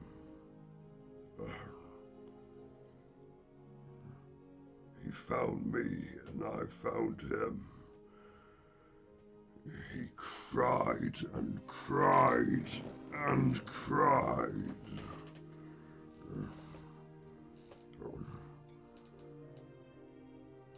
He told me of a friend he had. He called him Rocky.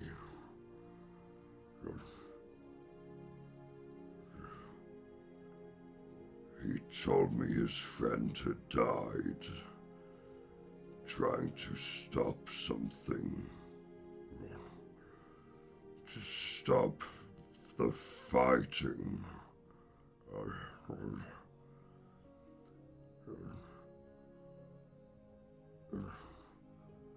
And he said because of the fighting that had been put upon them, his friend was gone. So he ran away. He didn't know if he should have gone back. I told him to go and find his other friends again and help them.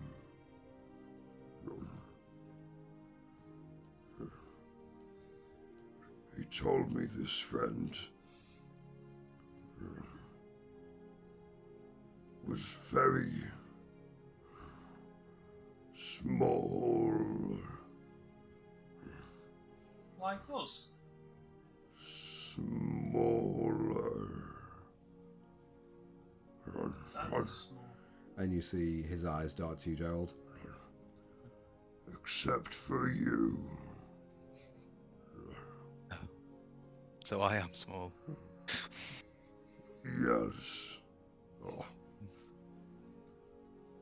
This friend was fun and caring and looked after my brother so much.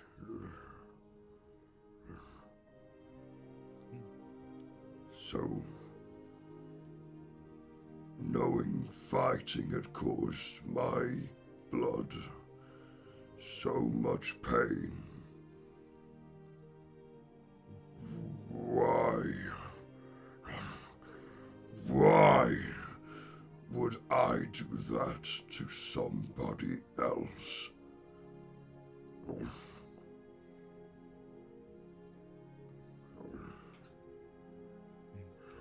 You understand.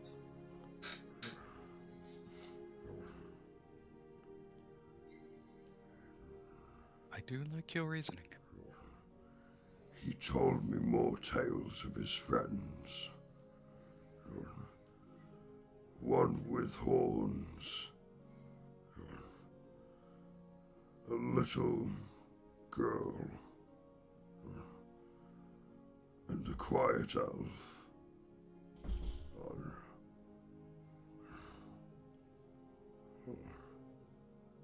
He told me he was on a ship. A big, big ship. You'll be on that one time. No. I hope so. He said it was the best time of his life.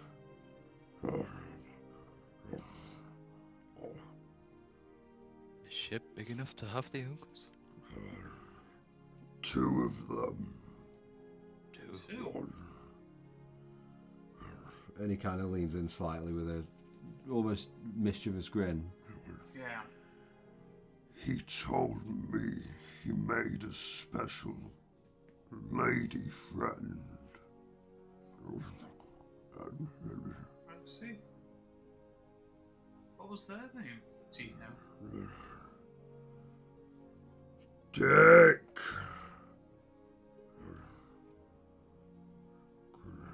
Dick? Interesting name. Hold on.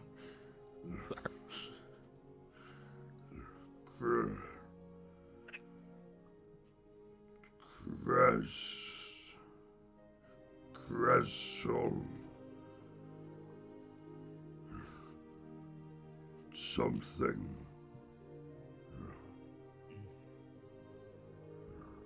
Well, I hope him and Grizzle at least were happy.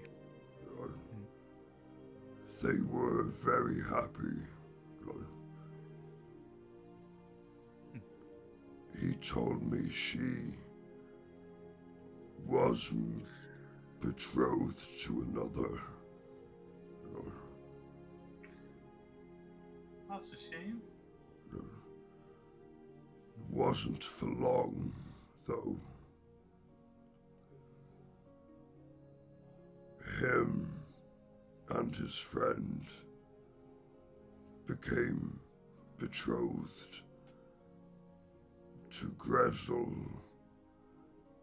and her wife. These are my kind of people. Comes in, immediately home wrecks not just one, but both women. Amazing. But when his friend went away, before he ran,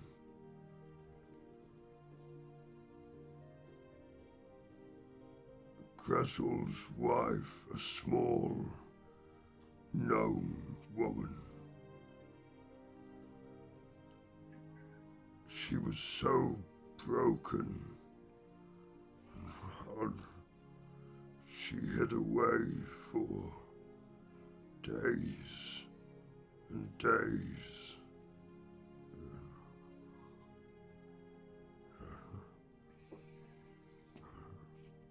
But there was something good that came out of it before Tar ran away.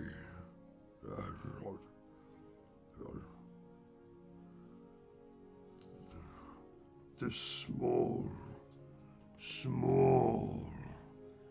gnome woman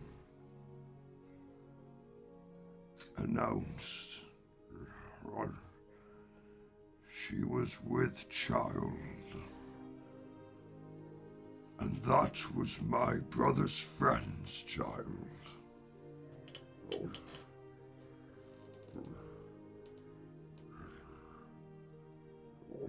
You would almost consider him or her your niece/nephew then. I don't know what it feels like to be an uncle. I've never been one before.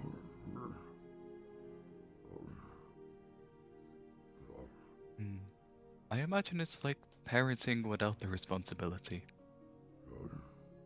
Maybe some responsibility. Maybe some. I dramatic like love this. children. That's fantastic. Have you seen? No, you haven't. Would you like to?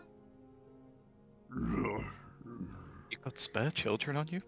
And you kind of see Bar bashfully like turning into himself. I'd very much like to see my niece or nephew and cuddle them with my brother. So, once we've done with Cruel, the next step is to try find Tor, and then your niece or nephew. I'm sure you have more important things to do. Yes, I don't want to put you down at all. Sorry, Pa. But I do feel like Rayloff's dragon may be slightly important. We could try if it's you find him or he finds you. Maybe there's a chance you'll find each other there. I'm sure we will find each other soon again.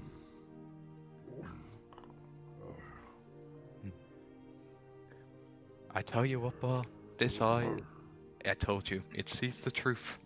And not truer words have been spoken by you. You are so nice to me. Boy, you know what I think Gerald really needs? What? A hug. Oh, would you look at that? I heard Yes. something outside the cave. Okay! As you begin to kind of start scuttle away, you just see the large hands, almost like it burning in the back of your head, just launching towards you, and you get pulled up, and you just like fit pretty much into one hand. As Var just Hug. not kidding, Gerald. Yeah. You find this is the most gentle, barely any pressure against any part of you kind of hug from an ogre. The first ogre hug you've had, but the most gentle and unsuspecting. Okay, I could kind of get used to this. You look like you've been practicing. I'm ready for babies. I don't know how I feel about these statements. Also, metagaming. When you're saying about my dragon, what were you on about? Just basically helping Rayloff with his issues. No problem. Oh, yeah. Yeah, Yeah, the fire dragon. exactly. Yeah, okay. I get what you're saying now. That's fine. Bard looks like down to you, Gerald, and just kind of like almost with his thumb gently stroking part of your head. Yeah, there is definitely a bit of safety but confusion of how can that be stroked, essentially being an adult like this. Yeah. I'll put you down now. Wait, maybe just another minute. And you kind of quite you nice. just see his mouth. Okay.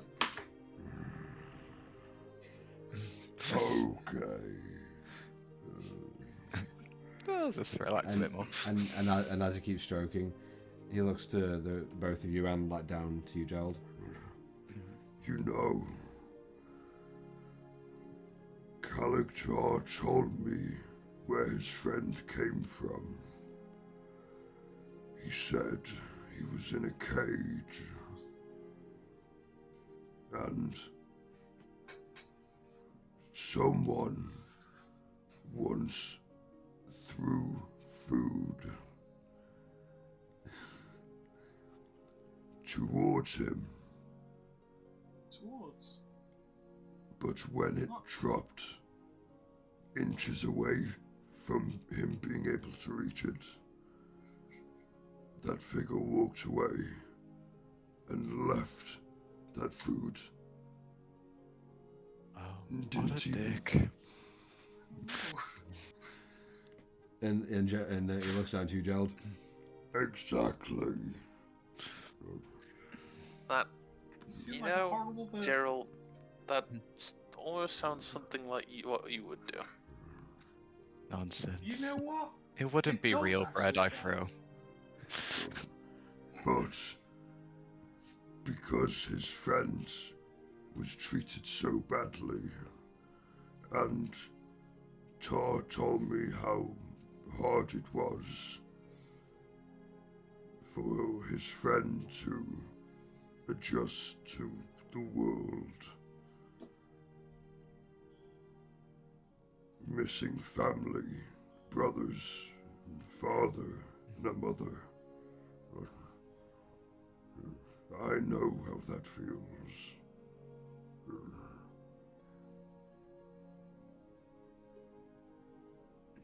But he said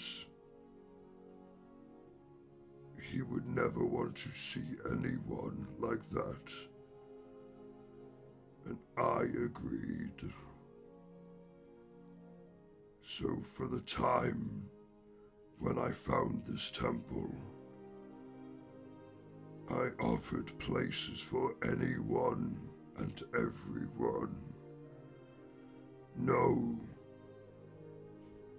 Nobody above anyone else.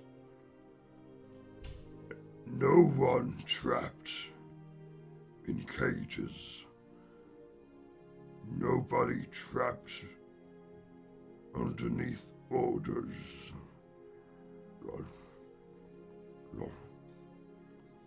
Okay. Thank you. They put down. You're welcome.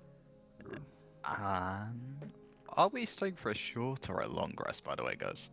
Like metagame wise, we actually. I was thinking about having a long rest with the food in the story and then going for a long rest.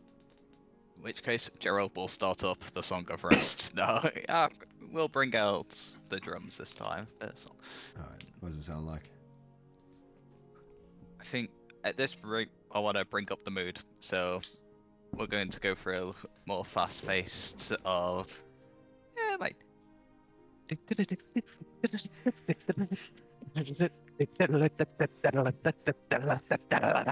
And he's just gonna fucking go for it.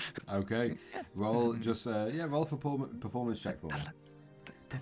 I'm going to get up and start to dance. It's not going to be a particular kind of dance. It's just going to be fully free movement. Like my arms are just going to wave in the air, and I'm going to. And your body's your torso's going to go in your head and everything. Literally. Yeah. Like my body has just became the embodiment of freedom. Okay. Is what I'm going to try to. One of those little worm things that outside. Yeah, the wacky shop. waving inflatable arm. Loud. Yeah. That's a non-natural 20 in total. All right, awesome, non-natural 20. So the drums and the beats instantly kick in, and after the story, it does give you that sense of just like kind of like, you know, young, wild, and free. Just this, just really hyped up tempo of the drums, and almost like a very kind of like Arabic, like African, like djembe drum, like sound to it, and it really gets you in the rhythm. Tara, it gets you in the rhythm so much, you leap to your feet and begin to just let the music and let the feelings take you. I want you to roll a performance check for me. Not a problem. Performance 15. 15. You are very adept on your feet. You without looking around, but not stepping on any larger boulders or small stones that may cause you to go off balance, without knocking into anyone or anything, you glide around your own space, whatever space that may be.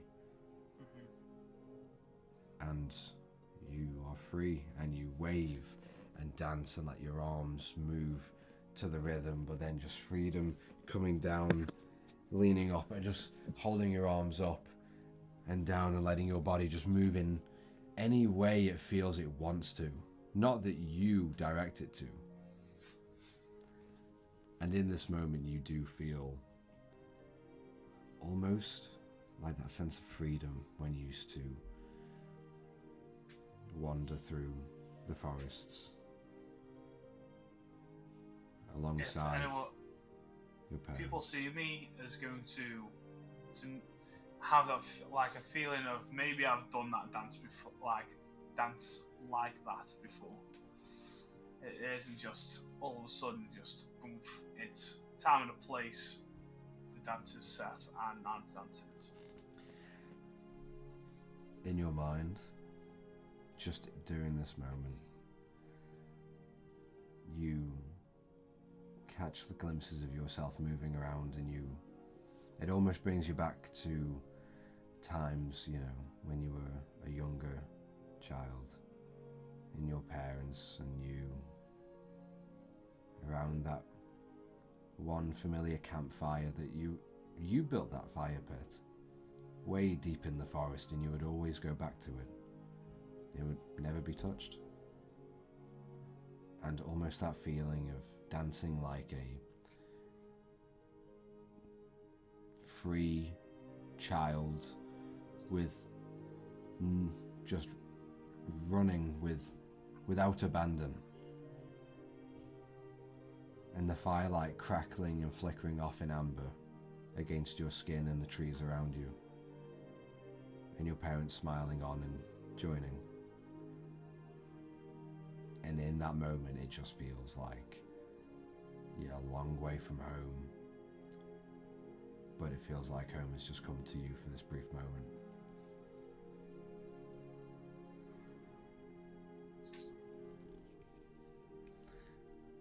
You see Bar as well. You see Bar just as he's curled up with his hands now on his knees, and you just see he just begins tapping one knee to the beat and kind of just grinning, but also you can see his eyelids beginning to get heavy. And just as you are just slowly fading the Song of Rest away, you hear Bar say, "Thank you all for listening to me. I have not spoken of Tar for years, and it makes me happy.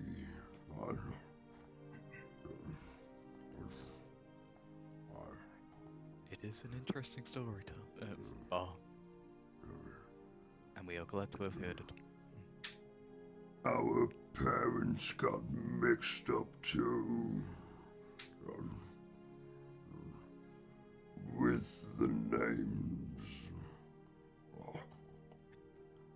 Good night."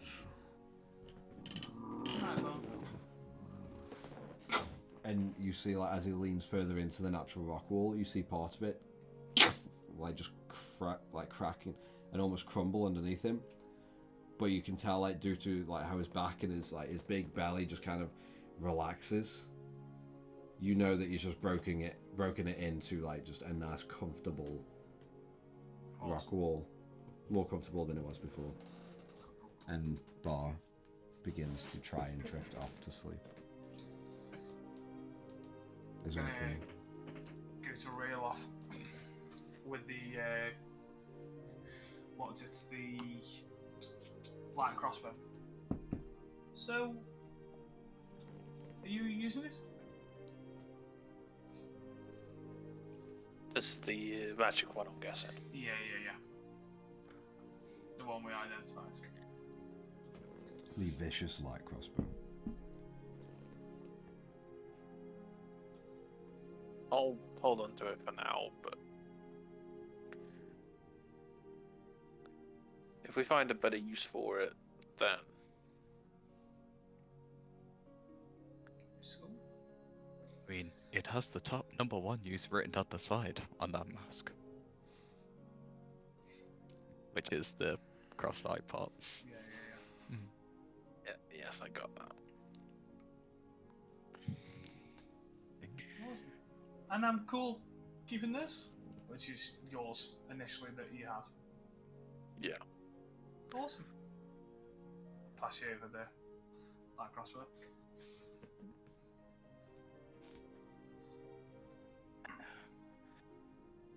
Awesome.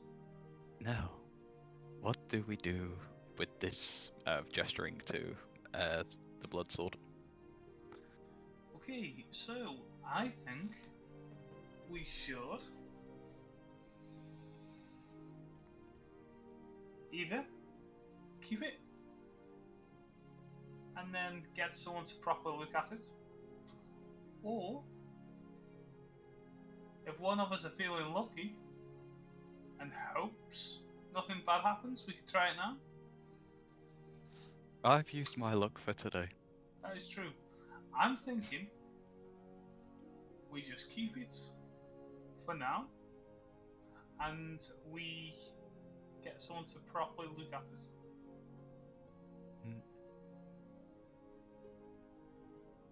And then, if it can't be destroyed, I'm gonna toss it down an abyss. Okay. I don't know what abyss, but I will find an abyss that never ends, and I will toss it in there.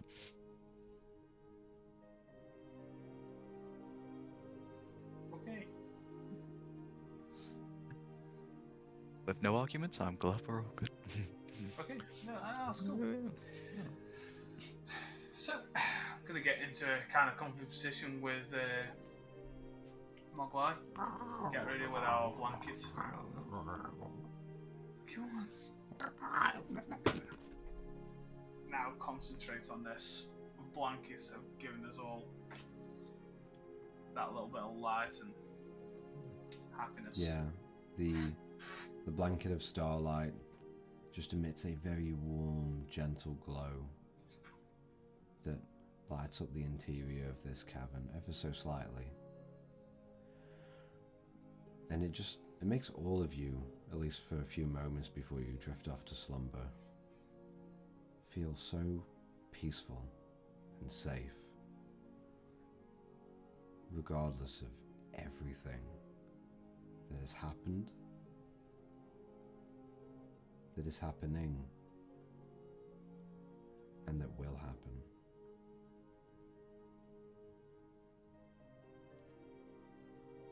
But unless there's anything else anyone wants to do. No, I can't think of anything. Not in this cave, no. You all drift off to a very gentle slumber.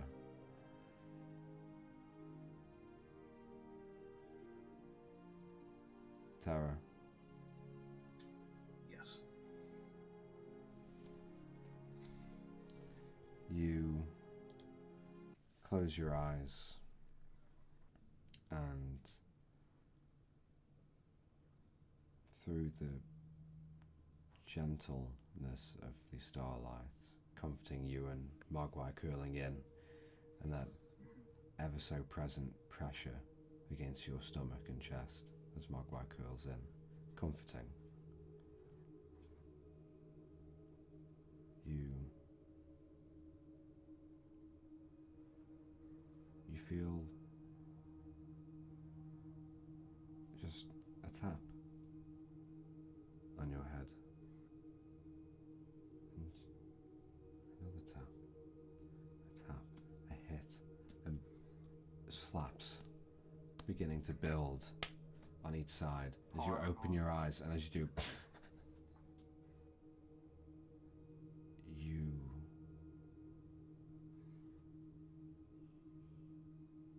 are on your knees in a small,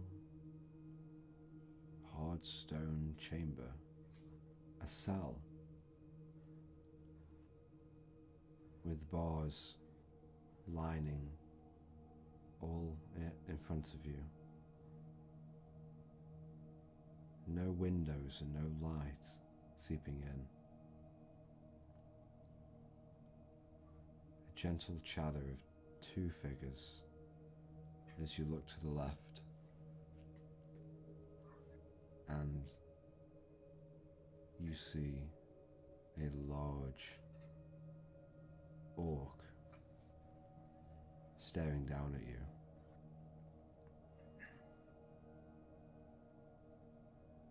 You don't see a face.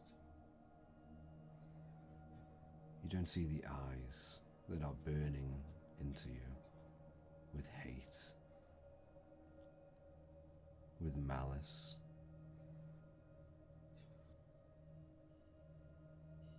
You just see a figure.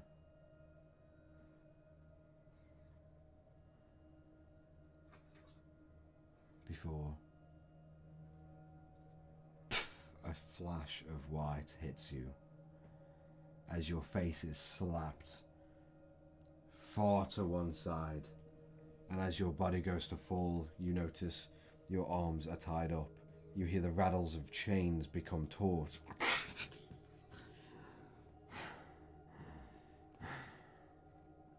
And as you look down and look to your arms, you notice you are a very pale human man. You look down, and just pushing away from your broad chest, a brown and grey beard just hanging low from your chin. Can I see any blood on my beard? Plenty. Okay. As you see two large, I would say dribbles, but almost like just painted on strips of where the blood has flowed. You feel around your lips and on the inside. You swear you had teeth there before. Your lips cut. There's a very big gap in your lip as you feel, and that lip has been torn open and slowly clotted, while you can still taste the thick, irony crimson on your tongue.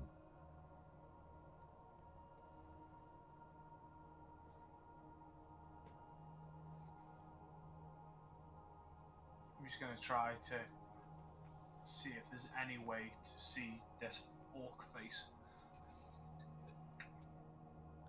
As you begin to turn your head, you feel your neck strained, bruised,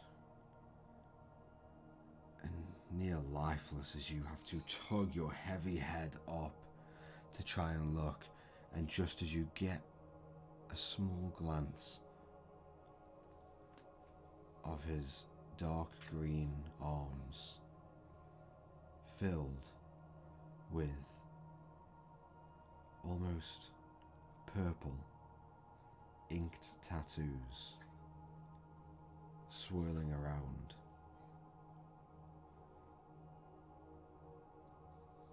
The silence in your head and the gentle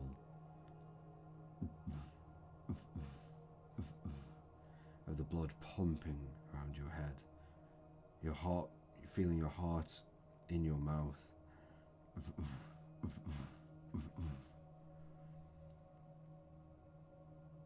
And the silence is quickly broken as you hear a "Stop it!" And the sound comes clear to you before a hot white flash again as you are struck straight towards the eye.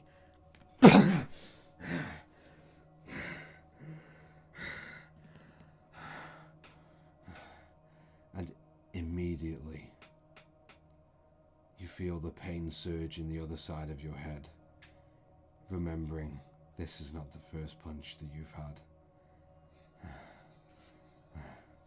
And it hasn't been so long since the last.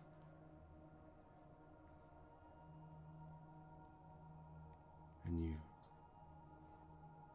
look up again, and you see where the orc was standing, an older woman.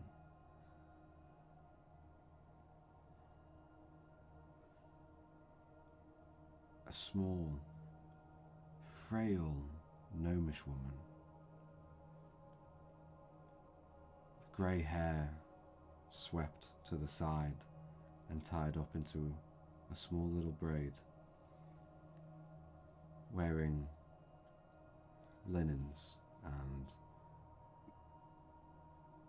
almost ramshackled silks. You notice her big green eyes looking down at you as her small hand comes to the side of your face. And you notice her features. You don't recognize her. Not now. Yet she leans to you and just cups the side of your face, rubbing off some of the blood from the side of your eye. And you hear the voice say, I am very sorry about this. You brought this on yourself. and as her hand covers your eyes, you feel darkness begin to take over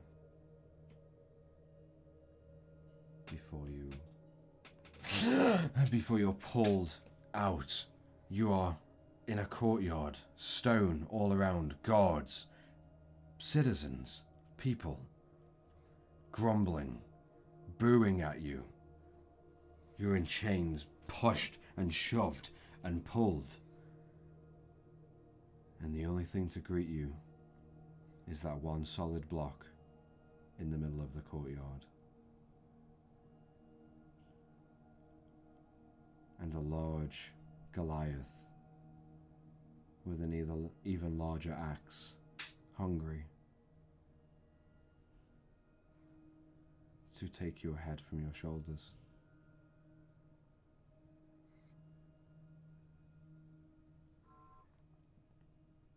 The rain begins to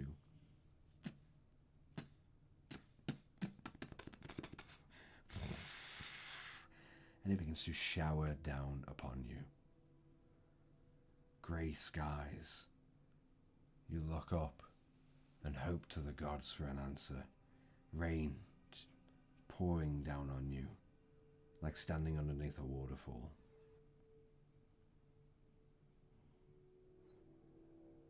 And you find one moment of peace.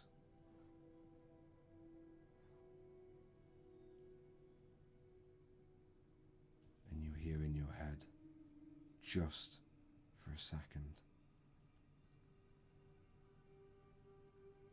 a small little lullaby play, almost from a box, a music box. It reminds you of your daughter and your wife, and what the future could have held. And as your knees are taken out from under you, slamming down hard into the stone, you look down and all you see is this block. And in this moment, you hear in your head, You took them away from us. You shall pay.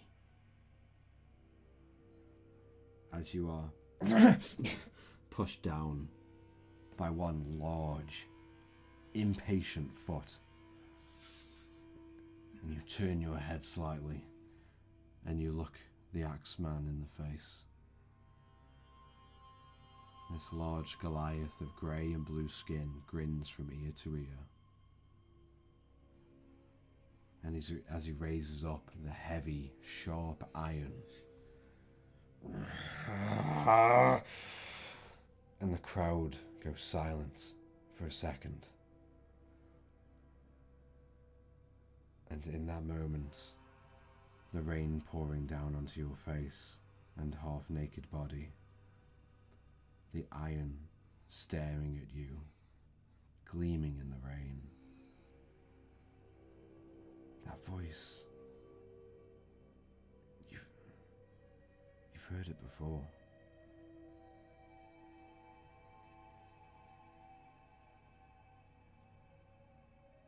And you find those images in your head again.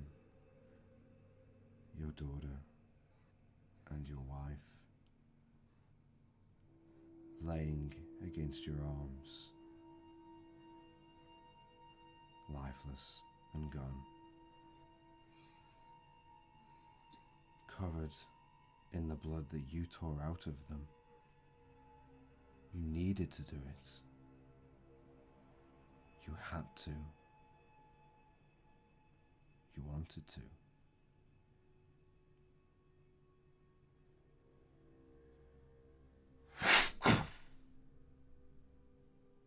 As the axe blade swings down, cutting through the air, and a gentle pinching sensation in the back of your neck before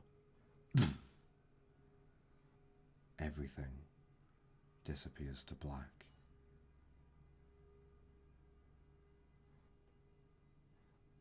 That's where we're going to end tonight's episode and come back next week to pick up from there. Oh, I tried to lighten the mood before the end. I know, you know what I mean? Everything's on high. No! Saying that though, Here's my shit. There's the fire. yeah, I will make sure to put all of the descriptions of the items in the loot channel for us, if not to do on D&D Beyond. I do